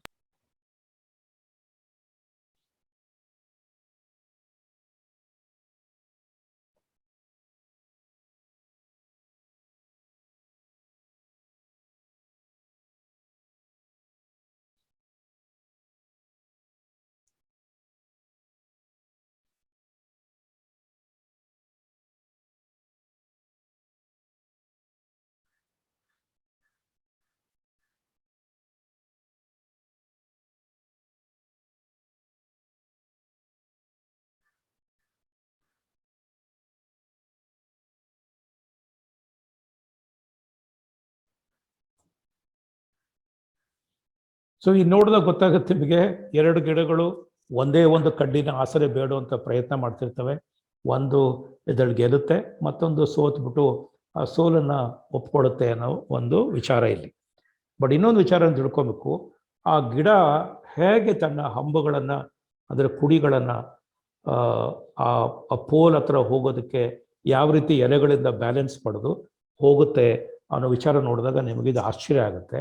ಯಾಕಂದರೆ ಇವು ನಮ್ಮ ಕಣ್ಣಿಗೆ ಅದು ಕಾಣಿಸಲ್ಲ, ಅದು ಕ್ಯಾಮ್ರಾ ಕಣ್ಣಿಗೆ ಕಾಣಿಸುತ್ತೆ. ಯಾಕಂದರೆ ಕ್ಯಾಮ್ರಾನ ಹಾಗೆಯೇ ಬಿಟ್ಬಿಟ್ಟಿರ್ತೀವಿ, ಅದನ್ನು ನಾವು ಕ್ಯಾಮ್ರಾ ಫಾಸ್ಟ್ ಫಾರ್ವರ್ಡ್ ಮಾಡಿ ಅಥವಾ ಫಾಸ್ಟ್ ರೆಕಾರ್ಡಿಂಗ್ನಲ್ಲಿ ನಮಗೆ ತೋರಿಸುತ್ತೆ. ಆಮೇಲೆ ಗಿಡಗಳು ನಮಗೆ ಇದೇ ಆಹಾರ ಬೇಕು, ಈ ಗಿಡ ಜೊತೆ ನಾನು ಆಸರೆ ಹೊಂದಬೇಕು ಅಂತ ಚೂಸ್ ಮಾಡ್ತಾವ?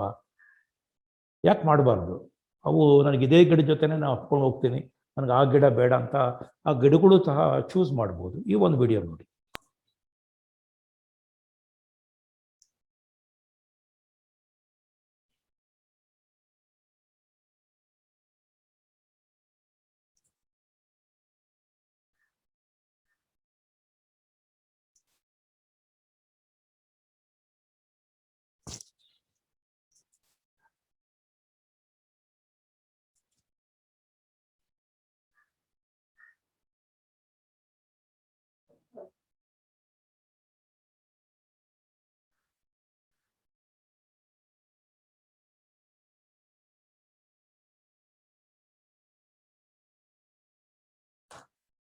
ಸೊ ನೋಡಿದ್ರಲ್ವಾ, ಅದು 2 ಗಿಡಗಳಿದ್ದು, ಒಂದು ಟೊಮೆಟೊ ಹಣ್ಣಿನ ಗಿಡ ಥರ ಒಂದಿತ್ತು, ಮತ್ತೊಂದು ಹುಲ್ಲಿತ್ತು. ಆ ಬೇರು ಆ ಟೊಮೆಟೊ ಹಣ್ಣಿನ ಗಿಡವನ್ನು ಆರಿಸ್ಕೊಳ್ತಾ ಹೋಯಿತು, ಹುಲ್ಲನ್ನು ಆರಿಸ್ಕೊಳ್ಳಿಲ್ಲ. ಅದಕ್ಕೆ ಬೇಕಾಗಿದ್ದು ಟೊಮೆಟೊ ಗಿಡ ಮಾತ್ರ. ಸೊ ಅದೂ ಯಾವುದು ಬೇಕು ಅಂತ ಆರಿಸ್ಕೊಳ್ಳುತ್ತೆ. ಬಟ್ ಇಲ್ಲಿ ಪ್ರಶ್ನೆ ಬರೋದು, ಹಾಗಾದರೆ ಸಸ್ಯದಲ್ಲಿ ಬುದ್ಧಿ ಇದೆಯಾ ಅಥವಾ ಮಿದುಳಿದೆಯಾ ಅನ್ನೋ ಟಾಪಿಕ್. ಅದೇ ಮಿದುಳು ಅಂತ ಕೊಟ್ಟಿದ್ದೆ, ನನಗೂ ಇದು ಮಿದುಳು ಅಂತ ಹೇಳ್ಬೋದಾ ಅಂತ. ಇಲ್ಲ ಸ್ವಲ್ಪ ಅದು ಒರಟು ಅಂತ ಕಂಡು ಬಂದ್ರೂ ಹೇಳಿದಾಗ ನಿಮಗೆ ಅದ್ರ ಬಗ್ಗೆ ಆಲೋಚನೆ ಮಾಡ್ತೀರಾ ಅಂತ ನಾನು ಅನಿಸ್ಬಿಟ್ಟು ಮಿದುಳು ಅಂತಲೇ ಹೇಳಿದ್ದೆ. ಬರೀ ಬುದ್ಧಿವಂತಿಕೆ ಅನ್ಬೋದಿತ್ತು. ಸಸ್ಯಗಳಲ್ಲಿ ಮಿದುಳಿದೆಯಾ ಅಂತ ಪ್ರಶ್ನೆ ಹಾಕಿದ್ದೆ. ನಾನು ಅದೇ ಪ್ರಶ್ನೆ ಮತ್ತೆ ನಿಮ್ಗೆ ಹಾಕ್ತೀನಿ, ಮಿದುಳು ಇದೆಯಾ ಅಂತ. ಇಲ್ಲಿ ಬಹಳಷ್ಟು ಜನ ಇಲ್ಲ ಅನ್ನೋ ಪ್ರತಿಪಾದನೆಯನ್ನು ಮಾಡ್ತಾರೆ. ಹೌದು, ನಮ್ಮಲ್ಲಿರುವಂಥ ಮಿದುಳು ಥರ ಮಿದುಳು ಸಸ್ಯದಲ್ಲಿ ಇಲ್ಲ. ಆದರೆ ಮಿದುಳು ಥರನೇ ಕೆಲಸ ಮಾಡುವಂಥದ್ದು ಮತ್ತು ಇನ್ಯಾವುದು ಭಾಗ ಸಸ್ಯದ ಭಾಗ ಇರಬಹುದು. ಯಾವುದೋ ಒಂದು ಭಾಗ ಇರಲೇಬೇಕಲ್ಲ, ಅಷ್ಟೊಂದು ಬುದ್ಧಿವಂತಿಕೆ ಇರುವಾಗ. ಮತ್ತು ಆ ಬುದ್ಧಿವಂತಿಕೆ ಎಲ್ಲಿಂದ ಬರುತ್ತೆ ಸಸ್ಯಕ್ಕೆ? ಏನೋ ಒಂದು ಅಂಗ ಆ ರೀತಿ ಮಾಡ್ತಾ ಇರಬಹುದು ಅನ್ನೋದು ಗುಮಾನಿ ಬಹಳಷ್ಟು ವಿಜ್ಞಾನಿಗಳಿಗೆ ಬಂದಿತ್ತು. ಡಾರ್ವಿನ್ ಆ ವಿಚಾರದ ಬಗ್ಗೆ ಹೇಳ್ತಾನೆ. ಆಮೇಲೆ ಮಿದುಳಲ್ಲಿ ಇರುವಂಥ, ನಮ್ಮ ಮಿದುಳಲ್ಲಿರುವಂಥ, ಮಿದುಳು ಉತ್ಪಾದನೆ ಮಾಡುವಂಥ ಕೆಲವಾರು ಕೆಮಿಕಲ್ಗಳು ಸಸ್ಯದಲ್ಲೂ ಕಂಡು ಬಂದಿದೆ. ಸಸ್ಯದಲ್ಲೂ ಕಂಡು ಬಂದಿದ್ದ ಅರ್ಥ ಏನು? ಬಹುಶಃ ಅದನ್ನು ಸಸ್ಯ ಉತ್ಪಾದನೆ ಮಾಡುತ್ತೆ ಅಂತಲೇ ಅರ್ಥ. ಕೆಲವಾರು ಸಸ್ಯಗಳಲ್ಲಿ ಕಂಡು ಬಂದಿವೆ. ಇದ್ರ ಬಗ್ಗೆ ಡಾರ್ವಿನ್ ಆಲೋಚನೆ ಮಾಡಿ ಅವನು ಸಸ್ಯದಲ್ಲಿ ಬೇರುಗಳು ಆ ಕೆಲಸ ಮಾಡ್ತವೆ ಅಂತ ಹೇಳ್ತಾನೆ. ಅದನ್ನು ಭಾಳ ಜನ ಒಪ್ಪೋದಿಲ್ಲ. ಅವನೊಬ್ಬ ವಯಸ್ಸಾಗ್ಬಿಟ್ಟಿದೆ, ವಯಸ್ಸಾದಾಗ ಅವನಿಗೆ ತಲೆ ಸರಿ ಓಡ್ತಾ ಇಲ್ಲ, ಅದರಿಂದ ಏನೇನೋ ಮಾತಾಡ್ತಿರ್ತಾನೆ. ಅವನ ಮಾತನ್ನು ಸಹ ಹೇಳ್ತಾರೆ. ಈ ವಿಡಿಯೋ ನಾನು ಪ್ಲೇ ಮಾಡ್ತೀನಿ, ನೀವು ನೋಡಿ.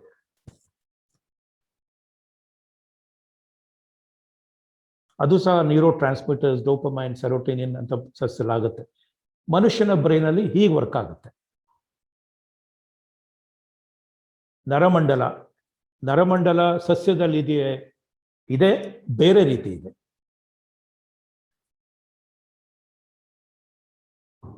Back to Victorian England and the great biologist Charles Darwin. Darwin's theories on the evolution of species revolutionized the field of biology and changed the way we look at our place in the animal kingdom. But Darwin's contribution to science was much more. In his country retreat in Kent, Darwin experimented on carnivorous and climbing plants. He put forth a daring idea that plant activity was not limited to growth. Charles Darwin, in his book, speculated on the possibility of there being a root brain.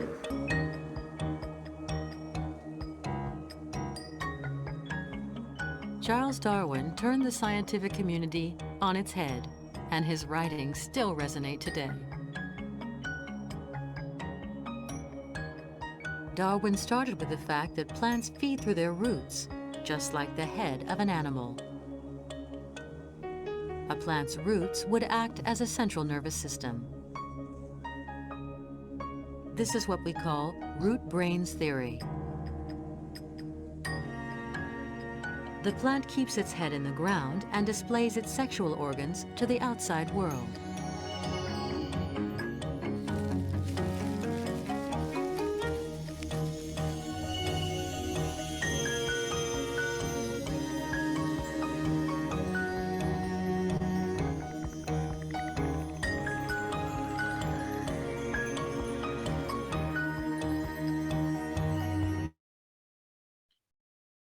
ಈಗ ಒಂದು ಬಹಳ ಸುಂದರವಾದಂಥ ಒಂದು video ನೋಡಿದ್ರಿ.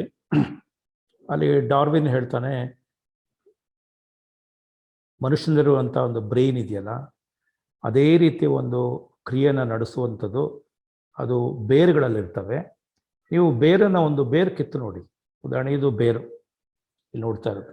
ಬೇರನ್ನು ಕಿತ್ತು ನೋಡಿದಾಗ ಈ ಸ್ವಲ್ಪ ಹಸಿ ಬೇರನ್ನು ಕಿತ್ಕೊಳ್ಳಿ, ಈ ಬೀಜ ಮೊಳೆಯುವಂಥ ಬೇರನ್ನ ಕಿತ್ಕೊಳ್ಳಿ. ಆ ತುದಿಯಲ್ಲಿ ಬೇರಿನ ನಾವು ಕ್ಯಾಪ್ ಅಂತೀವಿ, ಬೇರಿನ ಮುಚ್ಚಳ ಅಂತ ಇಟ್ಕೊಳ್ಳಿ. ಮುಂದೆ ಒಂದು ಕ್ಯಾಪ್ ಇರುತ್ತೆ. ಹೀಗೆ ಇದು ಬೇರು ಅಂದ್ಕೊಳ್ಳಿ, ಮುಂದೆ ಒಂದು ಕ್ಯಾಪ್ ಇರುತ್ತೆ.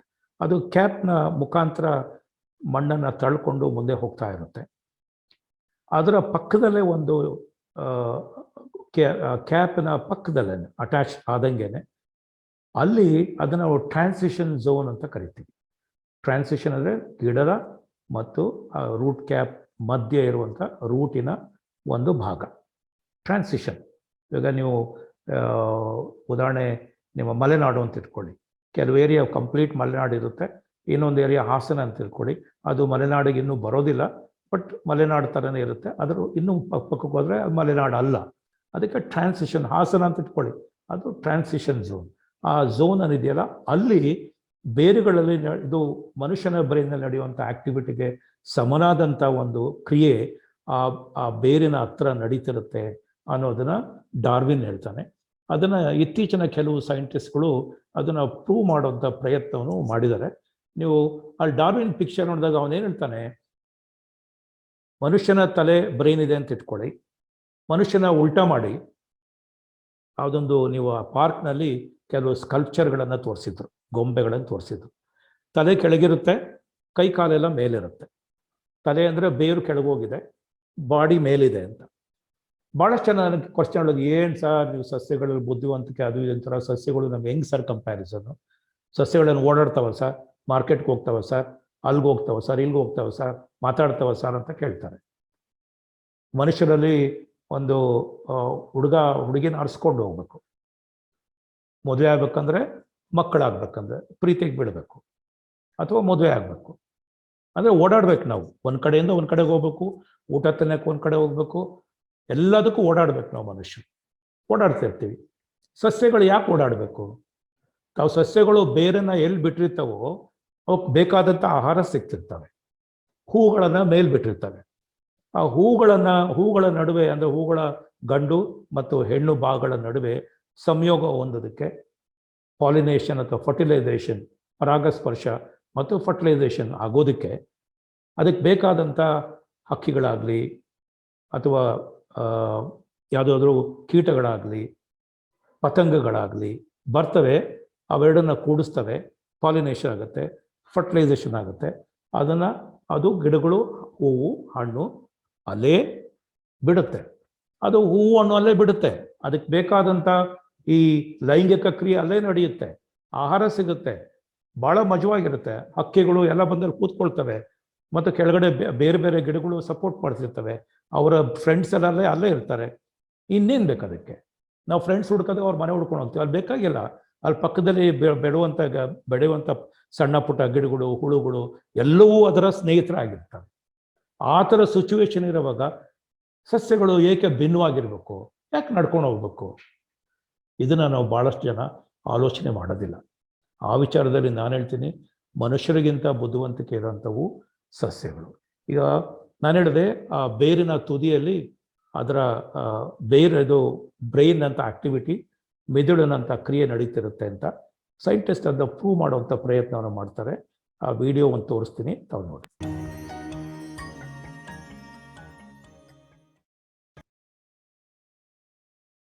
ಇಲ್ಲಿ ಒಂದು ಬೇರು ಹೋಗ್ತಾ ಇದೆ, ನೋಡ್ತಾ ಇದ್ದಾರೆ, ಬೇರು ಹರಡ್ಕೊಂಡು ಹೋಗ್ತಿದೆ. ಅದು ಟೈಮ್ ಲ್ಯಾಬ್ಸ್ ಕ್ಯಾಮ್ರಾದಲ್ಲಿ ತೊಗೊಂಡಿದ್ದಾರೆ. ಮುಂದೆ ಒಂದು ರೂಟ್ ಕ್ಯಾಪ್ ಇದೆ, ಮುಂದೆ ಕಪ್ಪಿಗೆ ಒಂದು ಸಣ್ಣದ ರೂಟ್ ಕ್ಯಾಪ್ ಇದೆ.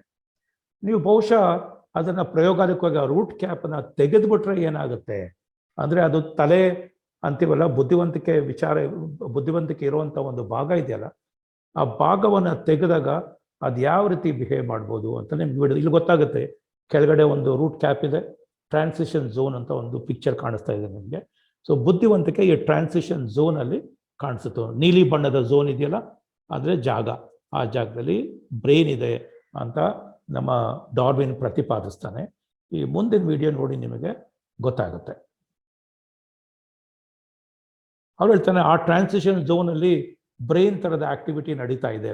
ಎಡಗಡೆದು ನಿಮಗೆ ಕಾಣಿಸುವಂಥ ಎಡಗಡೆದು ಗಿಡಗಳದ್ದು ಆಕ್ಟಿವಿಟಿ, ಬಲಗಡೆದು ಮನುಷ್ಯರಲ್ಲಿ ನಡೆಯುವಂಥ ಆಕ್ಟಿವಿಟಿ ಬ್ರೈನ್. ಇಲ್ಲಿ ಆ ಕ್ಯಾಪನ್ನು ಕಟ್ ಮಾಡ್ತಾರೆ. ಅದಾದಾಗ ಬೇರೆ ಯಾವ ರೀತಿ ಬಿಹೇವ್ ಮಾಡುತ್ತೆ ನೋಡಿ. ಒಂದು ಕ್ಯಾಪ್ ಕಟ್ ಮಾಡಿ, ಇದು ಕ್ಯಾಪ್ ಕಟ್ ಮಾಡದೇ ಇರೋದು. The lower one is the intact root with the root cap, and the upper root is without root cap. And you will see very nicely that the upper root is not able to perform this worm-like behavior because it is lacking the root cap. The decapped root is growing even faster as a control root, but without any abilities to search for the weakest point. So it will grow just directly straight in line. So ಈಗ ನೋಡಿದ್ರೆ ನೀವು ಅಲ್ಲಿ ನೋಡಿರೋದು ಏನು ಅಂತ ಹೇಳಿದ್ರೆ root cap ಆ ಭಾಗವನ್ನು ತೆಗೆದಾಕಿದಾಗ ಅದು ಬೇರುಗಳು ಹುಳು ಥರ ಹುಡ್ಕೊಂಡು ಹೋಗುತ್ತೆ, ಸರ್ಚ್ ಮಾಡ್ಕೊಂಡು ಹೋಗುತ್ತೆ. ಆ ಸರ್ಚ್ ಮಾಡ್ಕೊಂಡು ಹೋಗುವ ಒಂದು ಸಾಮರ್ಥ್ಯತೆ ಕಳ್ಕೊಳ್ಳುತ್ತೆ. ಆ ತಲೆಯನ್ನು ತೆಗೆದಂತಹ ಗಿಡದಲ್ಲಿ ಆ ಸರ್ಚ್ ಮಾಡುವಂಥ ಕೆಪಾಸಿಟಿನೇ ಇರೋದಿಲ್ಲ, ಅದು ಸುಮ್ಮನೆ ಹರಡ್ಕೊಳ್ತಾ ಹೋಗುತ್ತೆ. ಸೊ ನೋಡಿದ್ರೆ ಅದು ದಿಕ್ಕು ತೋಚದೆ ಹೋಗ್ತಾ ಇದೆ. ಯಾವುದು ತಲೆ ಕಟ್ ಮಾಡಿರೋವಂಥದ್ದು, ಅಂದರೆ ರೂಟ್ ಕ್ಯಾಪ್ ಕಟ್ ಮಾಡಿರೋವಂಥದ್ದು.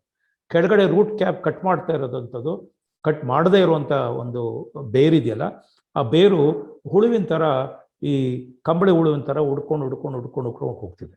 ಸೊ ಹುಡ್ಕೊಂಡು ಹೋಗುವಂಥ ಕ್ರಿಯೆ ಅದರಲ್ಲಿದೆ. ರೂಟ್ ಕ್ಯಾಪ್ ತೆಗೆದ್ರೆ ಆ ಕ್ರಿಯೆ ಹಾಳಾಗುತ್ತೆ. ಆ ರೂಟು ದಿಕ್ಕು ತೋಚದೆ ಏನು ಮಾಡಬೇಕು ಅಂತ ಗೊತ್ತಾಗದೆ ಹೋಗ್ತಾ ಇರೋ ವಿಚಾರ ತೋರಿಸ್ತಾರೆ. ಇದು ರೂಟ್ ಇರುವಂಥ ಒಂದು ಸಂದರ್ಭ ಅಂತ ನಮಗನ್ಸುತ್ತೆ. ಸರ್ ಎಷ್ಟು ರೂಟ್ ಇರುತ್ತೆ ಸರ್ ಅಂತ, ಎಷ್ಟು ಬುದ್ಧಿವಂತಿಕೆ ಇರುತ್ತೆ ಅಂದರೆ, ಒಂದು ಎಕ್ಸಾಂಪಲ್ ಹೇಳೋದಾದ್ರೆ ರೈ ಅಂತ ಒಂದು ಗಿಡ ಇದೆ, ನಮ್ಮ ಬಾರ್ಲಿ ಗಿಡ ಮತ್ತು ನಮ್ಮ ಗೋಧಿ ಗಿಡ. ಅದಕ್ಕೆ ಇಷ್ಟು ರೂಟ್ ಇರಬಹುದು ಅಂತ ವಿಜ್ಞಾನಿಗಳು ಒಂದು ಲೆಕ್ಕ ಹಾಕಿದ್ದಾರೆ. ಎಷ್ಟು ರೂಟು? ಇದು ಬಾರ್ಲಿ ಗಿಡದ ಒಂದು ರೂಟು. ಇದರಲ್ಲಿ ರೂಟನ್ನ ಲೆಕ್ಕ ಹಾಕಿದ್ರೆ ಟೋಟಲ್ ನಂಬರ್ ಆಫ್ ರೂಟ್ಸ್ 1,15,15,672 ಬೇರು ಆ ಗಿಡದಲ್ಲಿ, ಒಂದು ಗಿಡದಲ್ಲಿ 1,15,15,672. ಆಯ್ತಾ? ನೆಕ್ಸ್ಟ್ ಬರುವಂಥ ಒಂದು ಲೈನನ್ನು ನೋಡಿ. ಅಲ್ಲೇನು ಹೇಳುತ್ತೆ? ಬೇರಿನ ತುದಿ, ಅಂದರೆ ನಾವು ಕ್ಯಾಪ್ ಅಂತ ಹೇಳ್ತಿದ್ವಲ್ಲ, ಬೇರಿನ ತುದಿ ಎಷ್ಟಿದೆ ಅಂದರೆ 1,14,83,271 ಬೇರಿನ ತುದಿ ಇದೆ. ಅಂದರೆ ಅದು ಎಷ್ಟು ಉದ್ದ ಇರ್ಬೋದು, ಬೇರಿನ ತುದಿ ಎಷ್ಟು ಉದ್ದ ಇರ್ಬೋದು ಅಂತ ಲೆಕ್ಕ ಹಾಕಿದ್ರೆ ಅಲ್ಲಿ ನಿಮಗೆ ಕಾಣಿಸುತ್ತೆ ಟೋಟಲ್ ಲೆಂತ್, ಉದ್ದ, ಮೊತ್ತದ ಉದ್ದ 622 ಕಿಲೋಮೀಟರ್. ನಾನು ಬೆಂಗಳೂರಿನಿಂದ ನಿಮ್ಮ ಮಂಗಳೂರಿಗೆ ಹೋಗಿ ಮಂಗಳೂರಿನಿಂದ ವಾಪಸ್ಸು ಬರುವಷ್ಟು ಬೇರಿನ ತುದಿ ಆ ಒಂದು ಗಿಡದಲ್ಲಿ ಇದೆ. ಅಂದರೆ ರೂಟ್ ಆಕ್ಟಿವಿಟಿ ಅಥವಾ ಬ್ರೈನ್ ಆಕ್ಟಿವಿಟಿ ಎಷ್ಟಿರ್ಬೋದು ಒಂದು ಗಿಡದಲ್ಲಿ ಅಂತ ನೀವು ಆಲೋಚನೆ ಮಾಡಿದಾಗ ನನಗಂತೂ ದಿಗ್ಭ್ರಮೆ ಆಗಿದೆ, ನಿಮಗೂ ಆಗಿದೆ ಅಂತ ನಾನು ಅಂದ್ಕೊಂಡಿದ್ದೀನಿ. ಆಯಿತಾ? ಸೊ ಇದು ವಿಜ್ಞಾನಿಗಳು ಒಂದು ಕ್ಯಾಲ್ಕುಲೇಟ್ ಮಾಡೋದಂಥದ್ದು. ಓಕೆ, ಇನ್ನೊಂದು ಪ್ರಶ್ನೆ ಬರೋದು ಏನು ಅಂತ ಹೇಳಿದ್ರೆ, ಆಯಿತು, ಈ ಪ್ರಾಣಿಗಳ ಥರ ಗಿಡಗಳು ಸಹ ಅದೇ ಥರ ಬಿಹೇವ್ ಮಾಡ್ತಾವ ಅಂದರೆ ಪ್ರಾಣಿಗಳು, ಸಸ್ಯಗಳು ಹಾಡನ್ನು ಕೇಳಿಸ್ಕೊಳ್ತಾವ, ಆಯಿತಾ? ಅಥವಾ ಸಸ್ಯಗಳು ಡ್ಯಾನ್ಸ್ ಮಾಡ್ತಾವ, ಅಥವಾ ಸಸ್ಯಗಳು ಮನುಷ್ಯನ ಸಾಯಿಸ್ಬಿಡ್ತಾವ, ಅಥವಾ ಪ್ರಾಣಿಗಳನ್ನ ಸಾಯಿಸ್ಬಿಡ್ತಾವ ನಾವು ಮಾಡೋ ಥರ ಅಂತ ನೀವು ಪ್ರಶ್ನೆ ಕೇಳಿದ್ರೆ, ನನ್ನ ಪ್ರಕಾರ ಎಲ್ಲ ಸಾಧ್ಯತೆಗಳು ಸಸ್ಯಗಳಲ್ಲಿ ಇದೆ. ನಿಮಗೆ ಆಶ್ಚರ್ಯ ಆಗ್ಬೋದು, ಸಸ್ಯ ಗಿಡ ಮನುಷ್ಯನ ಸಾಯಿಸ್ಬಿಡುತ್ತಾ, ಅಥವಾ ಮ್ಯೂಸಿಕ್ ಕೇಳುತ್ತಾ, ಸಂಗೀತನ ಕೇಳುತ್ತಾ ಅಂದರೆ ನಿಮಗೆ ಬಹುಶಃ ಆಶ್ಚರ್ಯ ಆಗ್ಬೋದು ಅಂದ್ಕೊಂಡಿದ್ದೀನಿ.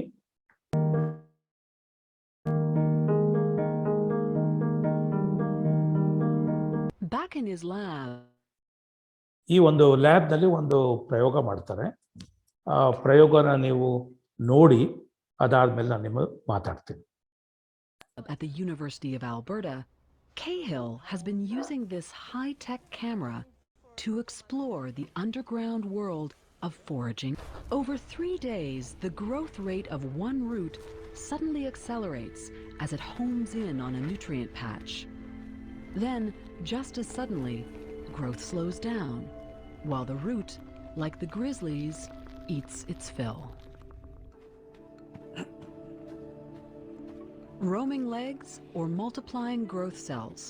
The mechanism may differ, but the foraging behavior is still the same.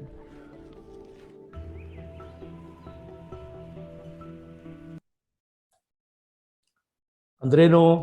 ಸಸ್ಯಗಳಲ್ಲೂ The Laboratory of Plant Physiology at Tohoku University is well equipped to study the structural biochemistry of ಆ ವಿಡಿಯೋ ನಿಮ್ಗೆ ಏನು ತೋರಿಸುತ್ತೋ ಅಂದರೆ ಸಸ್ಯಗಳ ಬೇರುಗಳು ಈ ಈ ಪ್ರಾಣಿಗಳ ಥರ ನಡ್ಕೊಂಡು ಹೋಗ್ತವೆ ಕೆಳಗಡೆ, ಅದು ಹರ್ಕೊಂಡು ಹೋಗ್ತವೆ, ನಮಗೆ ಗೊತ್ತಿಲ್ಲ.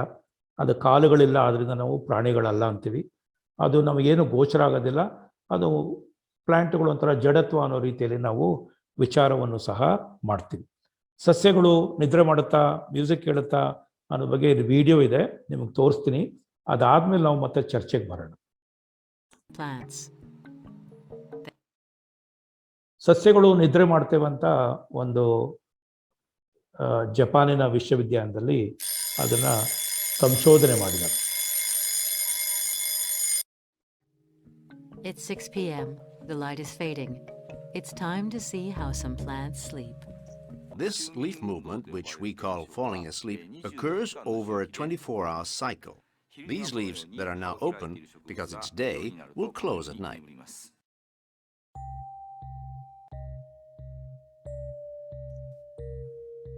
Professor Minoru Ueda and his colleagues sometimes inflict a rather severe treatment on their plants.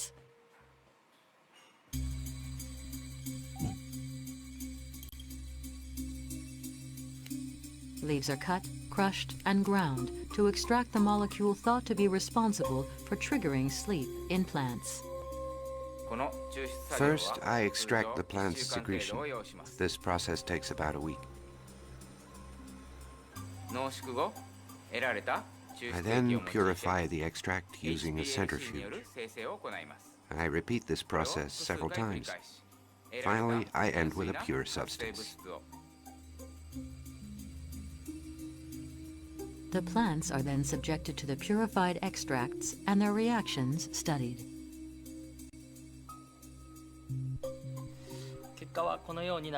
The results are the following. Here we've added potassium chelidonate, and here we've only added water. Where we've added potassium chelidonate, the plant closes itself down and its leaves are in a state of sleep. But where we've added water, the plants remain the same. Its leaves remain open. So we can actually see that the chemical substance controls the process of falling asleep.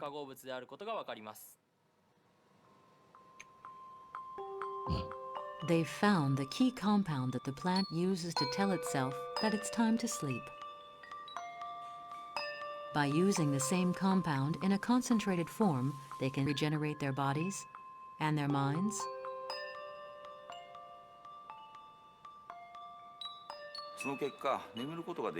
If the natural process of sleep is prevented, then after 2 weeks the plant starts to turn yellow. It then withers and in the end, the plant dies.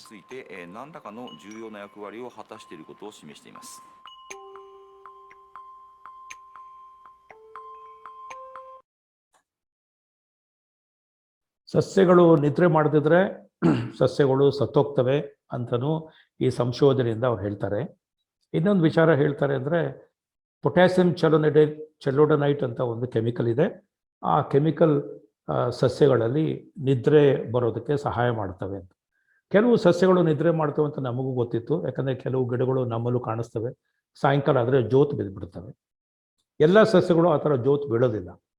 ಎಲ್ಲ ಸಸ್ಯಗಳಲ್ಲೂ ನಿದ್ರೆ ಮಾಡುವಂಥ ಅಥವಾ rest ತಗೊಳ್ಳುವಂಥ ಕ್ರಿಯೆ ನಡೀತಾನೆ ಇರುತ್ತೆ. ಈ ಎಲ್ಲ ಸಸ್ಯ ಅಂದರೆ ಯಾಕೆ ಹೇಳ್ತೀನಿ ಅಂದರೆ, ನಾವು ಇಲ್ಲಿ ಮನುಷ್ಯರನ್ನ ಕಂಪೇರ್ ಮಾಡ್ತಾ ಇದ್ದೀವಿ. ಮನುಷ್ಯ ಬರೀ ಒಂದು ಪ್ರಭೇದ ಮಾತ್ರ. ಇಲ್ಲಿ ಸಸ್ಯಗಳು ಅಂದ ತಕ್ಷಣ ಸಸ್ಯಗಳಲ್ಲಿ ಲಕ್ಷಾಂತರ ಪ್ರಭೇದಗಳಿದ್ದಾವೆ. ಅದಕ್ಕೆ ನಾವು ಕಂಪೇರ್ ಮಾಡ್ತಿದ್ವಿ. ಒಂದಲ್ಲ ಒಂದು ಸಸ್ಯಗಳಲ್ಲಿ ನಮಗೆ ಬೇಕಾದಂಥ ವಿಚಾರಗಳು ಗೋಚರ ಆಗ್ತಾ ಇದೆ. ಸೊ ಎಲ್ಲ ಸಸ್ಯಗಳು ಒಂದೇ ಥರ ಇರಲಿಕ್ಕೆ ಸಾಧ್ಯ ಇಲ್ಲ. ಇವಾಗ ನಾವು ಮತ್ತು ಕರಡಿ ಆಗಲಿ ಮತ್ತೊಂದಾಗಲಿ ನಾವು ಒಂದೇ ರೀತಿ ಬಿಹೇವ್ ಮಾಡ್ತಿರ್ತೀವಿ, ಜಗಳ ಆಡ್ತಿರ್ತೀವಿ, ಎಲ್ಲ ಮಾಡ್ತಿರ್ತೀವಿ. ನಮ್ಮಲ್ಲಿ ಸ್ವಲ್ಪ ಡಿಫ್ರೆನ್ಸಸ್ ಇರ್ತವೆ. ಸೊ ನಾವು ಮನುಷ್ಯರು ಗಿಡಗಳಿಗೆ ಮಾತ್ರ ಕಂಪೇರ್ ಮಾಡ್ಕೊಳ್ತಂದ್ರೆ ಇಷ್ಟೊಂದು ವಿಚಾರ ನಾನು ನಿಮ್ಮ ಹತ್ರ ಮಾತಾಡ್ಬೇಕಾಯ್ತು. ಮತ್ತು ಸಸ್ಯಗಳು ನರ್ತನ ಮಾಡ್ತಾವ ಅಂತ ಯಾರಾದರೂ ನಾನು ಕೇಳಿದ್ರು ಒಬ್ಬರು. ಅದಕ್ಕೊಂದು ವಿಡಿಯೋ ಇದೆ, ನೋಡಿ.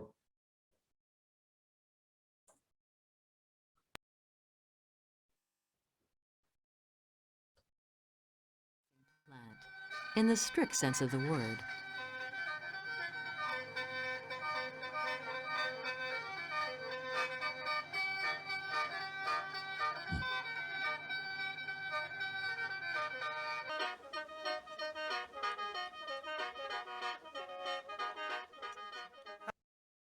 ನಿಲ್ಲಿಸ್ಬಿಡ್ಲ ಅಂತ. In doubtful but original experiments, plants were exposed to different styles of music. Jazz. So ನೀವು ಅಲ್ಲಿ ಡ್ಯಾನ್ಸ್ ಮಾಡಿದ ಗಿಡ ನೋಡಿದ್ರಿ. ಈಗ ಸಸ್ಯಗಳು ಮ್ಯೂಸಿಕ್ ಅಂದರೆ ಸಂಗೀತಕ್ಕೆ ಓಡಾಡ್ತವ, ಸಂಗೀತ ಕೇಳಿ ಖುಷಿ ಪಡ್ತವ, ಸಂಗೀತ ಏನಾದ್ರು ಪರಿಣಾಮ ಆಗುತ್ತಾ ಅನ್ನೋ ಒಂದು ಎಕ್ಸ್ಪೆರಿಮೆಂಟ್ ನಾನು ನಿಮಗೆ ತೋರಿಸ್ತೀನಿ. ಇಲ್ಲಿ ನಾನೇ ಎಕ್ಸ್ಪೆರಿಮೆಂಟ್ ಕಂಡಕ್ಟ್ ಮಾಡ್ತೀನಿ, ನೀವು ಅದ್ರ ಬಗ್ಗೆ ಇನ್ವಾಲ್ವ್ ಆಗ್ಬೋದು. Or classical music made them grow stronger, while rock music killed them. The musician Roger Roger even composed music specifically for plants. It was called Rhapsody in Green and was meant to help plants grow and bear fruit. ಸಸ್ಯಗಳಿಗೆ ಅಂತ ಒಂದು music ಅದು. ಈಗ ನಾನು ನಿಮಗೊಂದು ಗಿಡ ತೋರಿಸ್ತೀನಿ. ಅದಕ್ಕೆ ಕೆಲವು ನಮ್ಮ ಕರ್ನಾಟಕ ಸಂಗೀತದ ಮ್ಯೂಸಿಕ್ ಹಾಕ್ತೀನಿ. ಅದರಲ್ಲಿ 3 ರಾಗಗಳಿದೆ. ಆ 3 ರಾಗಗಳು ಸಸ್ಯಗಳಿಗೆ ನಾವು ಆಲಿಸ್ತೀವಿ. ನಾವು ಸಸ್ಯ ಇಟ್ಟಿರ್ತೀನಿ, ಅದು ಆಲಿಸ್ತೀವಿ. ನೀವು ಆ ಸಸ್ಯ ನೋಡ್ಬೋದು. ಇಲ್ಲಿ ಆ ಕ್ಯಾಮ್ರಾ ಆ ಕಡೆಗೆ ಹಾಕ್ತೀನಿ. ಆ ಯಾವ ರಾಗಗಳಿಗೆ, ಯಾವ ರಾಗಕ್ಕೆ ಸಸ್ಯ ಏನಾದರೂ ಒಂದು ರೆಸ್ಪಾನ್ಸ್ ಅಂದರೆ ಸ್ಪಂದನೆ ಮಾಡ್ತಾ ಅಂತ ತಾವು ನನಗೆ ಹೇಳಬೇಕಾಗತ್ತೆ. ಆಮೇಲೆ ಅದ್ರ ಬಗ್ಗೆ ಮಾತಾಡ್ಬಿಟ್ಟು, ಬಹುಶಃ ಇನ್ನೂ ನನಗೆ ಮಾತಾಡೋದು ಭಾಳಷ್ಟು ಇದೆ, ಆದ್ದರಿಂದ ಅದು ಮಾತಾಡೋಕ್ಕೆ ನಾನು ಹೋಗೋದಿಲ್ಲ. ನೀವು ಪ್ರಶ್ನೆಗಳನ್ನು ಕೇಳ್ಬೋದು. ಇದು ಬಹುಶಃ ನಾನು ಹೇಳ್ತಾ ಇರೋಂಥ ಒಂದು ಕೊನೆ ವಿಚಾರ. ಯಾಕಂದರೆ ಇದು ಹೇಳ್ತಾ ಹೋದರೆ ಭಾಳ ಲೇಟ್ ಆಗುತ್ತೆ ಅಂತ ನನಗೂ ಅನ್ನಿಸ್ತಿದೆ. ಸೊ ನಾನೀಗ ನಿಮಗೆ ಆ ಪಿಕ್ಚರ್ನ ಇದು ತೋರಿಸ್ತೀನಿ, ಗಿಡನ ಮ್ಯೂಸಿಕ್ ಹಾಕ್ತೀನಿ. ನೀವು ಕೇಳಿಬಿಟ್ಟು ನೀವು ಉತ್ತರ ಕೊಡಿ. ಅಲ್ಲಿಂದ ನಮ್ಮ ಚರ್ಚೆ ಶುರುವಾಗುತ್ತೆ. ಆಮೇಲೆ ಇನ್ನೂ ಬೇರೆ ಎಷ್ಟೇ ಪ್ರಶ್ನೆಗಳನ್ನು ನೀವು ನನಗೆ ಕೇಳ್ಬೋದು, ಅದಕ್ಕೆ ನಾನು ಉತ್ತರ ಹೇಳ್ತೀನಿ. ಯಾಕಂದರೆ ಇನ್ನೂ ವಿಡಿಯೋ ಸುಮಾರು 10 ನಿಮಿಷ ಇದೆ. ಅದು ಮಾತಾಡ್ತಾ ಹೋದರೆ ಇನ್ನೊಂದು ಅರ್ಧ ಗಂಟೆ ಆಗ್ಬೋದು. ನಾನು ಜಾಸ್ತಿ ಸಮಯ ತೊಗೊಂಡಿದ್ದೀನಿ ಅಂತ ನನಗೆ ಗೊತ್ತಾಗ್ತಾ ಇದೆ. ಆದ್ದರಿಂದ ಈ ಒಂದು ಎಕ್ಸ್ಪೆರಿಮೆಂಟ್ ಮುಗಿದ್ಮೇಲೆ, ಅದು ಆ ಎಕ್ಸ್ಪೆರಿಮೆಂಟಲ್ಲಿ ನೀವು ಭಾಗಿಯಾಗಿರ್ತಾರ, ಮುಗಿದ್ಮೇಲೆ ನಿಮಗೆ ಬೇಕಾದಂಥ ಪ್ರಶ್ನೆಗಳನ್ನು ನೀವು ನನಗೆ ಕೇಳ್ಬೋದು.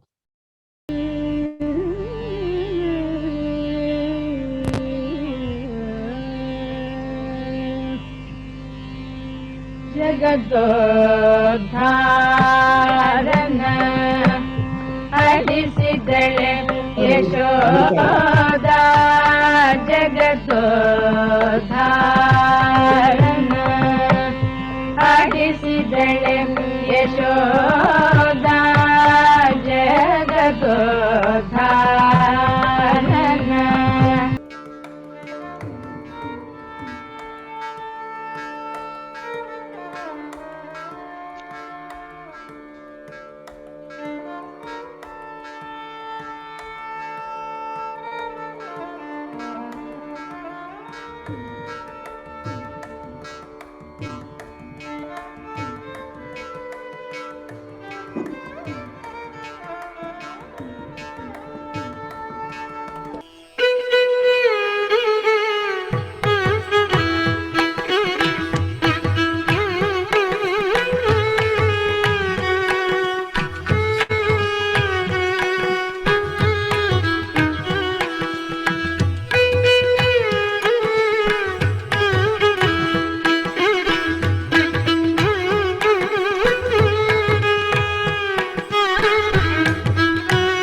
ಓಕೆ, ತುಂಬಾ ಒಳ್ಳೆ ಮಾಹಿತಿಗಳನ್ನ ನಮ್ಮ ಜೊತೆಗೆ ಹಂಚಿಕೊಂಡಿದ್ದೀರಿ ಸರ್. ತುಂಬಾ ಮಂದಿ ಇಲ್ಲಿ ಮೆಸೇಜ್ ಹಾಕಿದ್ದಾರೆ, ಇದು one of the very unique concept they learn today.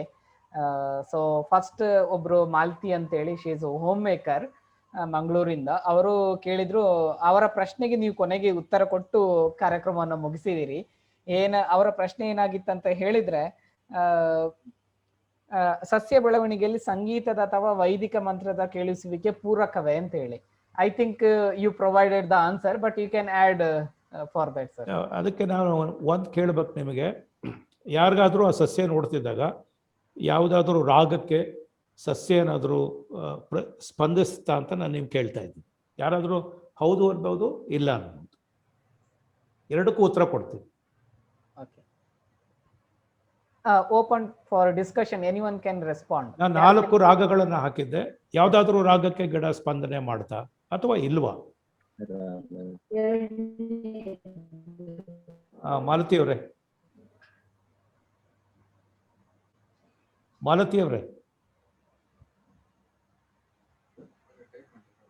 Madam ನೀವು ಮಾತಾಡೋದು ಕೇಳಿಸ್ತಾ ಇಲ್ಲ.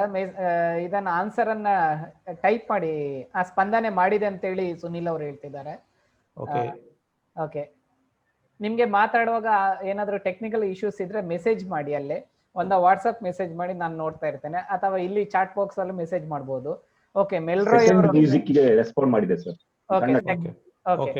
ಓಕೆ, ಸೆಕೆಂಡ್ ಮ್ಯೂಸಿಕ್ಗೆ ಹೆಚ್ಚಿನವರು ಹೇಳ್ತಿದ್ದಾರೆ. ಸೆಕೆಂಡ್ ಅಂಡ್ ಥರ್ಡ್ ಮ್ಯೂಸಿಕ್ಗೆ ರೆಸ್ಪಾಂಡ್ ಮಾಡಿದೆ ಅಂತ ಹೇಳಿ ಹೇಳ್ತಾ ಇದ್ದಾರೆ. ಓಕೆ, ನಾನು ಮಾತಾಡ್ತೀನಿ ಈಗ. ಓಕೆ, ಅಲ್ಲಿ ಆಕ್ಚುಲಿ ಆ ಗಿಡ ರೆಸ್ಪಾಂಡ್ ಮಾಡಲಿಲ್ಲ. ಸೆಕೆಂಡ್ ಮ್ಯೂಸಿಕ್ ಬಂದಾಗ ಬಹುಶಃ ನಾನು ನಿಮ್ಮ ದಿಕ್ ತಪ್ಪಿಸೋದಕ್ಕೆ ನಾನು ಇಲ್ಲಿ ಗಾಳಿ ಊದ್ತಿದ್ದೆ, ಸ್ವಲ್ಪ ಅಲ್ಲಾಡ್ತಿತ್ತು ಅಷ್ಟೇ. ಅದು ಅಲ್ಲಿ ಸಂಶೋಧನೆ ಪ್ರಕಾರ ನಾವು ನೋಡ್ತಾ ಇದ್ದೀವಿ, ಗಿಡ ಕಾಣಿಸ್ತಾ ಇದೆ ನಮಗೆ. ಮನುಷ್ಯನಿಗೂ ಮತ್ತು ಗಿಡದ ಟೈಮ್ ಸ್ಕೇಲ್ ಇದೆಯಲ್ಲ, ನಮ್ಮ ಸಮಯದ ಒಂದು ಮಾಪನ ಇದೆಯಲ್ಲ, ಅದು ಭಾಳ ವ್ಯತ್ಯಾಸ ಇದೆ. ನಾವು ನಡೆದಾಡೋದು ಎಲ್ಲ ನೋಡ್ಬೋದು. ನಮ್ಮನ್ನು ಸಸ್ಯಗಳು ಓಡಾಡೋದು ಅಥವಾ ಸಸ್ಯಗಳು ಹರಿದಾಡೋದು, ಸಸ್ಯಗಳು ಬೆಳೆಯೋದು ನಾವು ನೋಡೋಕ್ಕಾಗಲ್ಲ. ಅಂದರೆ ರಿಯಲ್ ಟೈಮ್ನಲ್ಲಿ ನಮ್ಗೆ ಯಾವುದೂ ಗೋಚರ ಆಗೋದಿಲ್ಲ. ಕೆಲವು ಸಸ್ಯಗಳು ಮಾತ್ರ ರಿಯಲ್ ಟೈಮ್ನಲ್ಲಿ ಮ್ಯೂಸಿಕ್ಗೆ ಸ್ಪಂದನೆ ಮಾಡ್ತವೆ, ಎಲ್ಲವೂ ಮಾಡೋದಿಲ್ಲ. ಅದು ಎಲ್ಲ ಸಸ್ಯಗಳು ಸಂಗೀತಕ್ಕೆ ರೆಸ್ಪಾಂಡ್ ಮಾಡ್ತವೆ. ನಮ್ಮ ವಿದ್ಯಾರ್ಥಿನೊಬ್ಬ ರಿಸರ್ಚ್ ಮಾಡಿದ್ದಾನೆ. ಅವನು ಕೆಲವು ರಾಗಗಳನ್ನು ಬಳಸಿದಾಗ ಅದರಿಂದ ಆಹಾರ ಉತ್ಪಾದನೆ ಜಾಸ್ತಿ ಆಗಿದೆ ಅಂತ ಹೇಳಿದ್ದಾರೆ. ಈ ಒಂದು ಎಕ್ಸ್ಪರಿಮೆಂಟ್ನಲ್ಲಿ ನಮ್ಮ ಸುಬ್ಬಲಕ್ಷ್ಮಿಯವರ ಮೊದಲ ಹಾಡು ಜಗದೋದ್ಧಾರನ, ಆ ರಾಗನ ಯಾವ ರಾಗ ಅದು? ಕಾಪಿ ರಾಗ ಅಂತ ಅನಿಸುತ್ತೆ.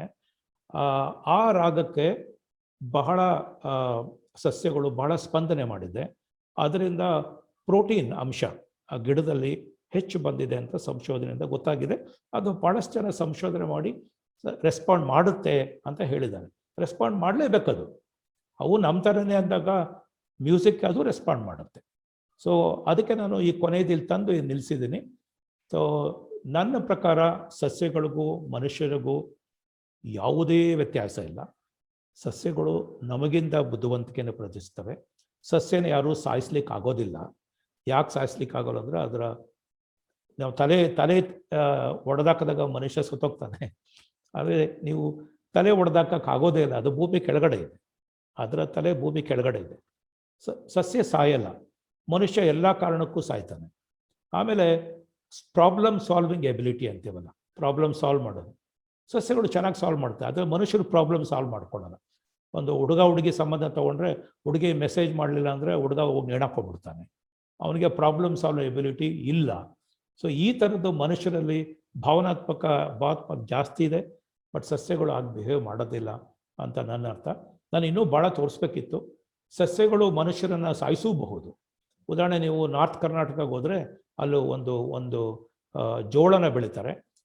ಬಹಳ ಬಹಳ ಬಹಳ ಆರ್ದ್ರತೆ ಇದ್ದಾಗ, ಮಳೆ ಬೀಳದೇ ಇದ್ದಾಗ ಆ ಜೋಳ ಪಾಯ್ಸನ್ ಉತ್ಪಾದನೆ ಮಾಡುತ್ತೆ, ಅಂದರೆ ವಿಷ ಉತ್ಪಾದನೆ ಮಾಡುತ್ತೆ. ಅದನ್ನು ಮನುಷ್ಯರಾಗಲಿ ಅಥವಾ ಪ್ರಾಣಿಗಳಲ್ಲಿ ತಿನ್ನೋಕೆ ಹೋದಾಗ ಆ ಪ್ರಾಣಿ ಸತ್ತೋಗುತ್ತೆ ಅಥವಾ ಮನುಷ್ಯನು ಸತ್ತೋಗೋ ಸಾಧ್ಯತೆಗಳು ಜಾಸ್ತಿ ಇದೆ. ಅಂದರೆ ಅವು ಕಾಪಾಡ್ಕೊಳ್ತವೆ. ಆಹಾರ ಇಲ್ಲ, ನೀರಿಲ್ಲ, ನಮ್ಮ ಸಂಕುಲ ಸತ್ತೋಗುತ್ತೆ ಅಂದ್ಬಿಟ್ಟು ಬೇರೆಯವ್ರನ್ನ ಸಾಯಿಸೋದಕ್ಕೂ ಸಸ್ಯ ಪ್ರಯತ್ನವನ್ನು ಮಾಡುತ್ತೆ ಅನ್ನೋದು ಸಂಶೋಧನೆಯಿಂದ ಗೊತ್ತು. ಅದಕ್ಕೆ ಸಕ್ಕದಾದ ವಿಡಿಯೋಗಳು ಮುಂದೆ ಇತ್ತು, ಭಾಳ ಸಮಯ ತಗೊಂಡಿದ್ದೀನಿ. ಆದ್ದರಿಂದ ಪ್ರಶ್ನೆಗಳನ್ನು ಕೇಳಬಹುದು.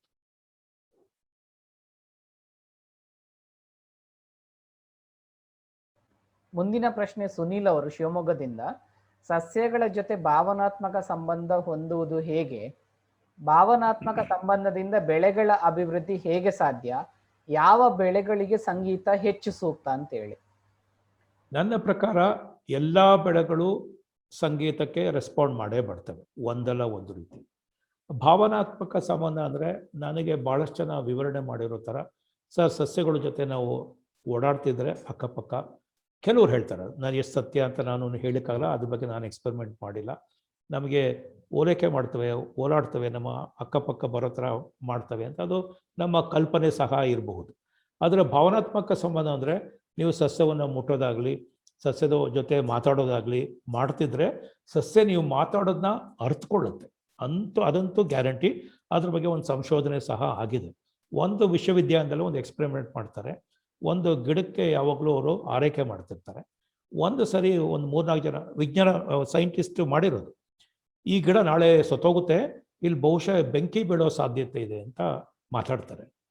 ಅದು ಮಾತಾಡಿದಾಗ ಅವರು ನಮ್ಮ ಬ್ರೈನ್, ನಾವು ಕಾರ್ಡಿಯೋಗ್ರಾಫ್ ರೆಕಾರ್ಡ್ ಮಾಡ್ತೀವಲ್ಲ, ಬ್ರೈನ್ ಆ್ಯಕ್ಟಿವಿಟಿ ರೆಕಾರ್ಡ್ ಮಾಡ್ತಾರೆ, ಅದು ಕಾರ್ಡಿಯೋಗ್ರಫಿ ಅಂತೀವಿ. ಅಥವಾ ನಮ್ಮದು ಈ ಹಾರ್ಟ್ ಪ್ರಾಬ್ಲಮ್ ರೆಕಾರ್ಡ್ ಮಾಡೋಕ್ಕೆ ECG ಮಾಡ್ತೀವಿ. ಸೊ ಆ ಥರದ ಒಂದು ಸಂಶೋಧನೆ ಮಾಡಿದಾಗ ಯಾವಾಗ ಗಿಡನ ಸತ್ತೋಗುತ್ತೆ ನಾಳೆ ಅಂತ ಗಿಡ ಹೇಳಿದಾಗ ಆ ಸಸ್ಯದಲ್ಲಿ ಪರಿಣಾಮ ಬೇರೆ ರೀತಿಯ ಆ ಗ್ರಾಫ್ ಇದೆಯಲ್ಲ, ಆ ಗ್ರಾಫ್ದಲ್ಲಿ ಏರಿಳಿತ ಭಾಳಷ್ಟು ಜಾಸ್ತಿ ಆಗಿರುತ್ತೆ. ಅಂದರೆ ಸಸ್ಯ ಗ್ರಹಿಸ್ತಾ ಇದೆ ಅಂತ ಅರ್ಥ. ಭಾಳಷ್ಟು ಜನ ಕೇಳ್ತಾರೆ, ಈಗಲೂ ಕೇಳ್ಬೋದು ನಿಮ್ಮನ್ನು, ಸರ್ ಅದೇ ಹೆಂಗೆ ಸರ್ ಕನ್ನಡ ಭಾಷೆ ಅರ್ಥ ಆಗುತ್ತೆ ಅದಕ್ಕೆ, ಅದೇ ಹೆಂಗೆ ಸರ್ ಇಂಗ್ಲೀಷ್ ಭಾಷೆ ಅರ್ಥ ಆಗುತ್ತೆ, ಅದೇ ಹೆಂಗೆ ಸರ್ ಯಾವ ಭಾಷೆ ಅರ್ಥ ಮಾಡ್ಕೊಳುತ್ತೆ ಸರ್? ಈಗ ನಾವು ಭಾಷೆ ಯಾವುದೇ ಭಾಷೆ ಮಾತಾಡಿದ್ರು, ನಾವು ನನ್ನನ್ನು ಪ್ರೀತಿಸ್ತೀನಿ ಅಂದಾಗ ನಮ್ಮಲ್ಲಿ ಆಗುವಂಥ, ನಮ್ಮ ಬಾಯಿಂದ ಬರುವಂತಹ ಮಾತಿದೆಯಲ್ಲ, ಆ ಸೌಂಡ್ ಇದೆಯಲ್ಲ, ಆ ಸೌಂಡಲ್ಲಿ ಇರುವಂಥ ಈ ಏನೋ ಒಂಥರ ಗ್ರಾಫ್ ಅಂತೀವಲ್ಲ, ಆ ಗ್ರಾಫ್ಗಳಲ್ಲಿ ಬದಲಾವಣೆ ಇರುತ್ತೆ. ಯಾವುದೇ ಭಾಷೆ ತಗೊಂಡು ನಾನು ಪ್ರೀತಿ ಮಾಡ್ತೀನಿ ಅಂದಾಗ ಅದರ ನಮ್ಮ ಬಾಯಿಂದ ಬರುವಂಥ ಮಾತುಗಳಿರ್ತವ, ಆ ಮಾತುಗಳ ಶಬ್ದ ಅದು ಗ್ರಹಿಸ್ತದೆ. ಅದಕ್ಕೆ ಪ್ರೀತಿ ಅಂತ ಗೊತ್ತಿಲ್ಲದೆ ಇರ್ಬೋದು, ಅದು ಒಳ್ಳೆ ವಿಚಾರ ಅಂತ ಗ್ರಹಿಸ್ತಾ ಇರ್ಬೋದು. ಯಾಕೆ ಗ್ರಹಿಸ್ಬಾರ್ದು? ಅದು ಖಂಡಿತ ಗ್ರಹಿಸ್ತವಂತ. ನೀವು ಹೋಗಿ, ನನಗೊಬ್ಬರು ಸೌತ್ ಕೇರಳ ಅವರು ಯಾರೋ ಈ ವಿಚಾರ ಹೇಳಿದ್ರು ನನಗೆ. ಆಕೆ ಒಂದು ನಿಂಬೆಹಣ್ಣಿನ ಗಿಡ ಹೂ ಕೊಡ್ತಿರ್ಲಿಲ್ಲ, 3 ವರ್ಷದಿಂದ ಹೂ ಕೊಡ್ತಿರ್ಲಿಲ್ಲ. ಆಕೆ ಒಂದ್ಸರಿ ಕೋಪದಿಂದ, ನೀನು ಹೂವು ಕೊಡೋದಿಲ್ಲ, ನಾನು ನಿನಗೆ ಸಾಯಿಸಾಕ್ಬಿಡ್ತೀನಿ, ನಾಳೆಯಿಂದ ತೆಗೆದುಹಾಕ್ಬಿಡ್ತೀನಿ ಅಂತ ಏನೋ ಮಾತನ್ನು ಹೇಳಿದಾಳೆ. ಸುಮಾರು 1 ವಾರ 2 ವಾರ ಆದಮೇಲೆ ಅವಳ ಆಶ್ಚರ್ಯಕ್ಕೆ ಆ ಗಿಡದಿಂದ ಹೂಗಳು ಬರೋದು ಶುರುವಾಯಿತು ಅಂತ ಒಬ್ಬರು ನನಗೆ ಯಾರೋ ವಿಚಾರ ಹೇಳಿ ಕಳಿಸಿದ್ರು. ಈ ಸಾಧ್ಯನಾ? ಇವಾಗ ನಾವು ಸಸ್ಯಗಳ ಬಗ್ಗೆ ಯೋಚನೆ ಮಾಡೋಕ್ಕೆ ಶುರು ಮಾಡಿದ್ರೆ ಯಾಕೆ ಸಾಧ್ಯ ಆಗಿರಬಾರ್ದು ಅಂತ ನನಗೆ ಕಾಡೋಕ್ಕೆ ಶುರುವಾಗಿದೆ. ನಾನು ಹೌದು ಅಲ್ಲ ಅಂತ ಇಲ್ಲ, ಯಾಕೆ ಆಗಿರಬಾರ್ದು? ಯಾಕಂದರೆ ನಾವು ಹೇಳೋ ಮಾತನ್ನು ಕೇಳುತ್ತೆ, ಅದು ಗ್ರಹಿಸುತ್ತೆ. ನೀವು ಮಾಡೋ ಪ್ರೀತಿನ ಅದು ಗ್ರಹಿಸುತ್ತೆ. ಅದಕ್ಕೆ ಗ್ರೀನ್ ಥಂಬ್ ಅಂತಾರೆ ಸರ್. ಕೆಲವರು ಮಾಡಿದ್ರೆ ಭಾಳ ಚೆನ್ನಾಗಿ ಗಿಡಗಳು ಬೆಳೆಯುತ್ತೆ ಸರ್. ಮೇ ಬಿ ಅವರು ತಮ್ಮ ಭಾವನಾತ್ಮಕ ಸಂಬಂಧ ಅದ್ರ ಜೊತೆ ಹೊಂದಿದ್ದಾರೆ. ಸೈನ್ಸಲ್ಲಿ ಪ್ರೂವ್ ಮಾಡ್ಬೋದು, ಆದರೆ ಸೈನ್ಸಲ್ಲಿ ಯಾರು ಅನ್ಫಾರ್ಚುನೇಟ್ಲಿ ಜಾಸ್ತಿ ಕೆಲಸ ಮಾಡ್ತಿಲ್ಲ ಅದಕ್ಕೆ. ಅದು ಬೇಕಾಗಿಲ್ಲ ಅವ್ರಿಗೆ. ನೀವು ಹೇಳಿದಂಗೆ ಆಹಾರ ಉತ್ಪಾದನೆ ಹೇಗೆ ಜಾಸ್ತಿ ಮಾಡ್ಬೋದು, ಭಾಳಷ್ಟು ಜನ ರೈತರು ಸಂಗೀತದ ಮುಖಾಂತರ ಆಹಾರ ಉತ್ಪಾದನೆ ಜಾಸ್ತಿ ಮಾಡ್ಬೋದು ಅಂತ ತಾವೇ ಕಂಡ್ಕೊಂಡಿದ್ದಾರೆ. ಒಬ್ಬ ರೈತನಿಗೆ ಅದಕ್ಕೆ ಒಂದು ಪ್ರಶಸ್ತಿ ಸಹ ಸಿಕ್ಕಿದೆ, ಅವನು ಮಾಡಿದ್ದಾನೆ ಅದನ್ನು. ಸೊ ಭಾಳಷ್ಟು ವಿಚಾರಗಳು, ನಿಮ್ಮಲ್ಲಿರುವಂಥ ಪ್ರಶ್ನೆಗಳು, ಅದಕ್ಕೆ ಉತ್ತರ ಸಿಗಬೇಕು ಅಂದರೆ ಸಂಶೋಧನೆ ಇನ್ನೂ ಜಾಸ್ತಿ ನಾವು ಮಾಡಬೇಕು. ಸರ್, ಮಂಜುನಾಥ್ ಅವರು ಕೇಳಿದ್ದಾರೆ, ಇದೊಂಥರ ಹೊಸ ವಿಚಾರ. ಈ ಪ್ಲಾಂಟ್ ಇಂಟೆಲಿಜೆನ್ಸ್ ಕುರಿತವಾಗಿ ಇಂಗ್ಲಿಷ್ ಅಥವಾ ಕನ್ನಡದಲ್ಲಿ ಯಾವುದಾದ್ರೂ ರೆಫರೆನ್ಸ್ ಬುಕ್ಸ್ಗಳು ಸಿಗ್ಬಹುದಾ? ರೆಫರೆನ್ಸ್ ಬುಕ್ಕು ಸಿಗೋದ್ರ ಬಗ್ಗೆಗಿಂತ ಹೆಚ್ಚಾಗಿ ತಲೆ ಕೆಡ್ಸ್ಕೊಂಬಿಡಿ. ನೀವು ಯೂಟ್ಯೂಬ್ಗೆ ಹೋಗ್ಬಿಟ್ಟು ಪ್ಲಾಂಟ್ ಇಂಟೆಲಿಜೆನ್ಸ್ ಅಂದರೆ ನಾನು ಇಲ್ಲಿ ಕೊಟ್ಟಿರೋಂಥ ವಿಡಿಯೋ, ಅದಕ್ಕೆ ಪೂರಕವಾದಂಥ ಹಲವಾರು ಮಾತುಗಳು, ಟಾಕ್ಸ್ಗಳು, ಸೈಂಟಿಸ್ಟ್ಗಳು ಮಾತಾಡಿದ್ದು ನಿಮಗೆ ಸಿಗುತ್ತೆ. ನಾವು ಪ್ಲಾಂಟ್ ಇಂಟೆಲಿಜೆನ್ಸ್ ಬಗ್ಗೆ ತಲೆ ಕೆಡಿಸ್ಕೊಳ್ತಿದ್ದೀವಲ್ಲ, ಇಲ್ಲಿ ಬುದ್ಧನ ಕಾಲದಲ್ಲಿ ಒಂದು ಪುಸ್ತಕ ಬರೆದ್ಬಿಟ್ಟಿದ್ದಾರೆ, ಸಸ್ಯಗಳು ಮತ್ತು ಮಾನವ. ಅಂದರೆ ಆ ವಿಚಾರದ ಬಗ್ಗೆ ಭಾಳಷ್ಟು ಪುಸ್ತಕ, ಅಂದರೆ ಅದ್ರ ಬಗ್ಗೆ ಭಾಳಷ್ಟು ವಿಚಾರಗಳು ಆ ಕಾಲದಲ್ಲೇ ನಡೆದಿತ್ತು. ಬುದ್ಧನ ಎಲ್ಲ ಜೀವವು ಸಸ್ಯಗಳ ಕೆಳಗೇನೆ ಆಗ್ತವೆ, ಮರಗಳ ಕೆಳಗೇನೆ ಆಗ್ತವೆ. ಅಲ್ಲಿ ಸಸ್ಯಗಳು ಮತ್ತು ಮನುಷ್ಯನ ಸಂಬಂಧದ ಬಗ್ಗೆ ವಿಚಾರಗಳು ಅದು ನಡೆದಿತ್ತು ಅಂತ ಭಾಳಷ್ಟು ಜನ ನನಗೂ ಹೇಳಿದ್ದಾರೆ ವಿಚಾರವಾಗಿ. ಆಮೇಲೆ ನನ್ನ ಪ್ರಕಾರ ನೀವುಗಳು ಸಸ್ಯಗಳ ಜೊತೆ ಭಾಳಷ್ಟು ಒಡನಾಟ ಜಾಸ್ತಿ ಆದಾಗ ಬಹುಶಃ ನಿಮಗೆ ಅನುಭವ ಆಗ್ಬೋದು ಅಂತ ನಾನು ಅಂದ್ಕೊಂಡಿದ್ದೀನಿ. ಪುಸ್ತಕಗಳ ಬಗ್ಗೆ ಸದ್ಯಕ್ಕೆ ನಾನು ನಿಮ್ಗೆ ಕೊಡೋಕ್ಕಾಗ್ತಿಲ್ಲ, ಮತ್ತು ಇನ್ಫಾರ್ಮೇಷನ್ ಬಂದಾಗ ನಾನು ನಿಮಗೆ ಕೊಡ್ತೀನಿ. ಓಕೆ, ಧನ್ಯವಾದಗಳು ಸರ್. ಕೊನೆಯ ಪ್ರಶ್ನೆ ಮತ್ತೊಮ್ಮೆ ಸುನೀಲ್ ಅವರೇ ಕೇಳಿದ್ದಾರೆ. ಮನುಷ್ಯ ನಡೆದಾಡುವ ದಾರಿಯಲ್ಲಿ ಹುಲ್ಲು ಕಡ್ಡಿ ಕೂಡ ಬೆಳೆಯಲ್ಲ ಎಂಬ ಮಾತಿದೆ. ಈ ಸಾಂಪ್ರದಾಯಿಕ ಮಾತನ್ನು ನಂಬುವುದಾದರೆ ಮನುಷ್ಯ ಮತ್ತು ಸಸ್ಯಗಳ ಅನೋನ್ಯತೆ ಹೇಗಿದೆ ಅಂತೇಳಿ. ಮನುಷ್ಯ ಮತ್ತು ಸಸ್ಯಗಳ ಅನೋನ್ಯತೆ ಏನೂ ಇಲ್ಲ. ಈಗ ನಾವು ಕೃಷಿ ಮಾಡ್ತಿರೋದು ನನ್ನ ಪ್ರಕಾರ ತಪ್ಪು ಥರದ ಕೃಷಿ ಅದು. ಈಗ ನೀವು ಕಾಡಿಗೆ ಹೋದ್ರೆ ಒಂದು ಮಾವಿನ ಮರ ಐತೆ ಅಂತ, ಮಾವಿನ ಮರದ ಸುತ್ತ ನೂರಾರು ಗಿಡಗಳು, ಸಾವಿರಾರು ಏನೋ ಕ್ರಿಮಿಕೀಟಗಳು ಆ ಗಿಡದ ಜೊತೆ ಸಹ್ಯನ ಬಂದಿರ್ತವೆ. ನಾವೇನು ಮಾಡಿದ್ರಿ, ಒಂದು ಮಾಡರ್ನ್ ಕೃಷಿ ಅಂದ್ಬಿಟ್ಟು ಮಾವಿನ 2 ಗಿಡಗಳ ನಡುವೆ 30 ಅಡಿ ಅಂತರ ಕೊಡಿ, ಅಲ್ಲಿ ಯಾವುದೋ ಕಳೆ ಬರ್ದಂಗೆ ನೋಡ್ಕೊಳ್ಳಿ ಅನ್ನೋ ನಾವು ಕೃಷಿಯನ್ನು ನಾವು ಬೋಧನೆ ಮಾಡ್ತೀವಿ. ಅದು ನನ್ನ ಪ್ರಕಾರ ತಪ್ಪು. ಈಗ ನೀವು ನಿಮ್ಮ ಮಂಗಳೂರು ಕಡೆ ಹೋದರೆ ಎಲ್ಲರೂ ಒಂದೇ ಜಾಗದಲ್ಲಿ ಹಲವಾರು ಗಿಡಗಳನ್ನು ಬೆಳೀತಾರೆ. ಅದು ಅತ್ಯುತ್ತಮವಾದಂಥ ಕೃಷಿ. ಎಲ್ಲ ಗಿಡಗಳು ಬೆಳೆಯುವಂಥ ಅವಕಾಶಗಳು ಸಿಗ್ತವೆ, ಅವಕ್ಕೆ ಮಾಡ್ಕೊಳ್ತವೆ. ಕಾಡಲ್ಲಿ ಯಾವ ಗಿಡ ಸಾಯುತ್ತೆ ಹೇಳಿ? ಮುದಿ ಗಿಡನೇ ಸಾಯೋದು. ಎಷ್ಟೇ ಹುಳು ತಿಂದ್ರೂ ಆ ಹುಳುಗೂ ಬೇಕಾದಂಥ ಆಹಾರ ಕೊಡ್ತವೆ, ತಾವು ಬದುಕುವಂಥ ಪ್ರಯತ್ನ ಮಾಡ್ತವೆ. ಎಲ್ಲ ಕ್ರಿಮಿಕೀಟಗಳ ನಡುವೆ ಬ್ಯೂಟಿಫುಲ್ ಸಂಬಂಧ ಇದೆ. ನಾವು ಇಂಟರ್ನೆಟ್ ಅಂತೀವಲ್ಲ, ಆ ಭೂಮಿಯ ಕೆಳಗಡೆ, ಕಾಡಿನ ಭೂಮಿಯ ಕೆಳಗಡೆ ಇಂಟರ್ನೆಟ್ಗಿಂತ ಅದ್ಭುತವಾದ ಒಂದು ನೆಟ್ವರ್ಕ್ ಎಲ್ಲ ಗಿಡಗಳು, ಎಲ್ಲ ಪ್ರಾಣಿಗಳು ಅಥವಾ ಎಲ್ಲ ಕ್ರಿಮಿಕೀಟಗಳು ನಡುವೆ ಬಹಳ ಚೆನ್ನಾಗಿದೆ. ಅದು ನಮಗೆ ಗೊತ್ತಿಲ್ಲ, ನಾವು ಹಾಳು ಮಾಡ್ತಾ ಇದ್ದೀವಿ ಅಷ್ಟೇ. ಓಕೆ ಸರ್, ತುಂಬಾ ಮಹತ್ವವಾದ ವಿಚಾರಗಳನ್ನು ನಮ್ಮ ಜೊತೆಗೆ ಹಂಚ್ಕೊಂಡಿದ್ದೀರಿ. ಭಾಗವಹಿಸಿದ ಎಲ್ರಿಗೂ ತುಂಬಾ ಖುಷಿಯಾಗಿದೆ ಅಂತ ಅನ್ಕೊಂಡಿದ್ದೇನೆ. ಮುಂದೆ ಇನ್ನೂ 6 ಕಾರ್ಯಕ್ರಮಗಳು ನಾವು ಆಯೋಜಿಸಿದ್ದೇವೆ. ಕೃಷಿ ಪತ್ರಿಕೋದ್ಯಮ, ಕೃಷಿ ಬರವಣಿಗೆ ವಿಚಾರಗಳಿರ್ಬೋದು, ಬೇರೆ ಬೇರೆ ವಿಚಾರಗಳ ಕುರಿತಾಗಿ ಮಾತಾಡ್ಲಿಕ್ಕೆ ಈ ಒಂದು ವಿಚಾರ, ಇವತ್ತಿನ ವಿಚಾರ ಎಲ್ಲಾ ಮಂಥನಗಳಿಗೆ ಭದ್ರ ಬುನಾದಿ ಆಗತ್ತಂತ ನಾನು ಅನ್ಕೊಂಡಿದ್ದೇನೆ. ಅರುಣ್ಯ ಫೌಂಡೇಶನ್ ವತಿಯಿಂದ ಹಾಗೂ ಭಾಗವಹಿಸಿದ ಎಲ್ಲರ ಕಡೆಯಿಂದ ನಿಮ್ಗೆ ಅನಂತ ಧನ್ಯವಾದಗಳನ್ನ. ಒಂದು ವಿಚಾರ, ಇನ್ನೊಂದು ಮಾತು ಹೇಳೋದು ಬರ್ತಿದೆ ಎಲ್ಲರಿಗೂ. ಈ ವಿಚಾರವಾಗಿ ಅಂದರೆ ಸಸ್ಯಗಳಲ್ಲಿ ಬುದ್ಧಿವಂತಿಕೆ ವಿಚಾರವಾಗಿ ಪ್ರಪ್ರಥಮ ವಿಜ್ಞಾನಿ, ಭಾಳಷ್ಟು ಸಂಶೋಧನೆ ಮಾಡಿದಂಥ ವಿಜ್ಞಾನಿ ಒಬ್ಬ ಭಾರತೀಯ, ಆತನ ಫಾದರ್ ಆಫ್ ದಿಸ್ ಸೈನ್ಸ್ ಅಂತಲೇ ಕರೀತಾರೆ. ಅವರು ಜಗದೀಶ್ ಚಂದ್ರ ಬೋಸ್ ಅಂತ, ಕಲ್ಕಟ್ಟಾದ ಬಾಟ್ನಿಸ್ಟು. ಅಥವಾ 100 ವರ್ಷಗಳ ಹಿಂದೆಯೇ ಭಾಳ ಕೆಲಸಗಳನ್ನು ಮಾಡಿದ್ದಾನೆ. ಆ ಕೆಲಸಗಳನ್ನು ಈಗಲೂ ಸೈಂಟಿಸ್ಟ್ಗಳು ಅವನ ಕೆಲಸಗಳನ್ನು ಒಪ್ಪುತ್ತಾರೆ. ಆಗ ಅವರಿವರು ಒಪ್ಪುತ್ತಿರಲಿಲ್ಲ. ಒಬ್ಬ ಅಮೇರಿಕನ್ ವಿಜ್ಞಾನಿ ಅವನಿಗೆ ಮೋಸ ಮಾಡಬೇಕು ಅಂತ ಅವನು ಮಾಡಿದಂಥ ಒಂದು ಎಕ್ಸ್ಪೆರಿಮೆಂಟ್ನ ತಪ್ಪು ದಾರಿಗೆ ಎಳೆಯೋದಕ್ಕೆ ಅವನೊಂದು ತಪ್ಪು ಮಾಡಿಬಿಟ್ಟಿರ್ತಾನೆ. ಅವನು ಕೊನೆಗೆ ಒಪ್ಕೊಳ್ತಾನೆ, ನಾನು ತಪ್ಪು ಮಾಡಿದೆ, ನಿಮ್ಮ ಎಕ್ಸ್ಪೆರಿಮೆಂಟ್ ಸರಿಯಾಗಾಯಿತು, ನಾನು ನಿಮ್ಗೆ ಮೋಸ ಮಾಡಿದೆ ಅನ್ನೋದನ್ನು ಒಪ್ಕೊಳ್ತಾನೆ. ಅಷ್ಟು ಭಾವನಾತ್ಮಕ ಸಂಬಂಧ ಜಗದೀಶ್ ಚಂದ್ರ ಬೋಸ್ ಬಗ್ಗೆ ಎಲ್ಲ ಸೈಂಟಿಸ್ಟ್ಗಳು ಇದೆ. ಸೊ ನಾವು ಹೆಮ್ಮೆ ಪಡಬೇಕಾದ ವಿಚಾರ ಅಂದರೆ ನಮ್ಮ ಭಾರತೀಯ 100 ವರ್ಷದಿಂದನೇ ಹೇರಳವಾದ ಸಂಶೋಧನೆ ಈ ವಿಚಾರದ ಬಗ್ಗೆ ಆತ ಒಬ್ಬ ಪಿತಾಮಹ ಈ ಒಂದು ವಿಚಾರದಲ್ಲಿ. ಈಗ ಪ್ರಪಂಚದಲ್ಲಿ ಒಂದು ಗ್ರೂಪ್ ಇದೆ, ಅದನ್ನು association of plant neuro surgeons ಅಂತ, ಅಂದರೆ ಪ್ಲಾಂಟ್ ನ್ಯೂರೋ ಸರ್ಜನ್ಸ್ ಅಂತಲೇ ಕರ್ಕೊಳ್ತಾರೆ. ಆ ಥರ ಭಾಳಷ್ಟು ವಿಜ್ಞಾನಿಗಳು ಈಗ ಈ ಸಸ್ಯದ ಬುದ್ಧಿವಂತಿಕೆ ಬಗ್ಗೆ ಸಂಶೋಧನೆ ಮಾಡ್ತಾ ಇದ್ದಾರೆ. ಅದರಲ್ಲಿ ನಾನು ಒಬ್ಬ ಅಂತ ನೀವು ತಿಳ್ಕೊಬೋದು.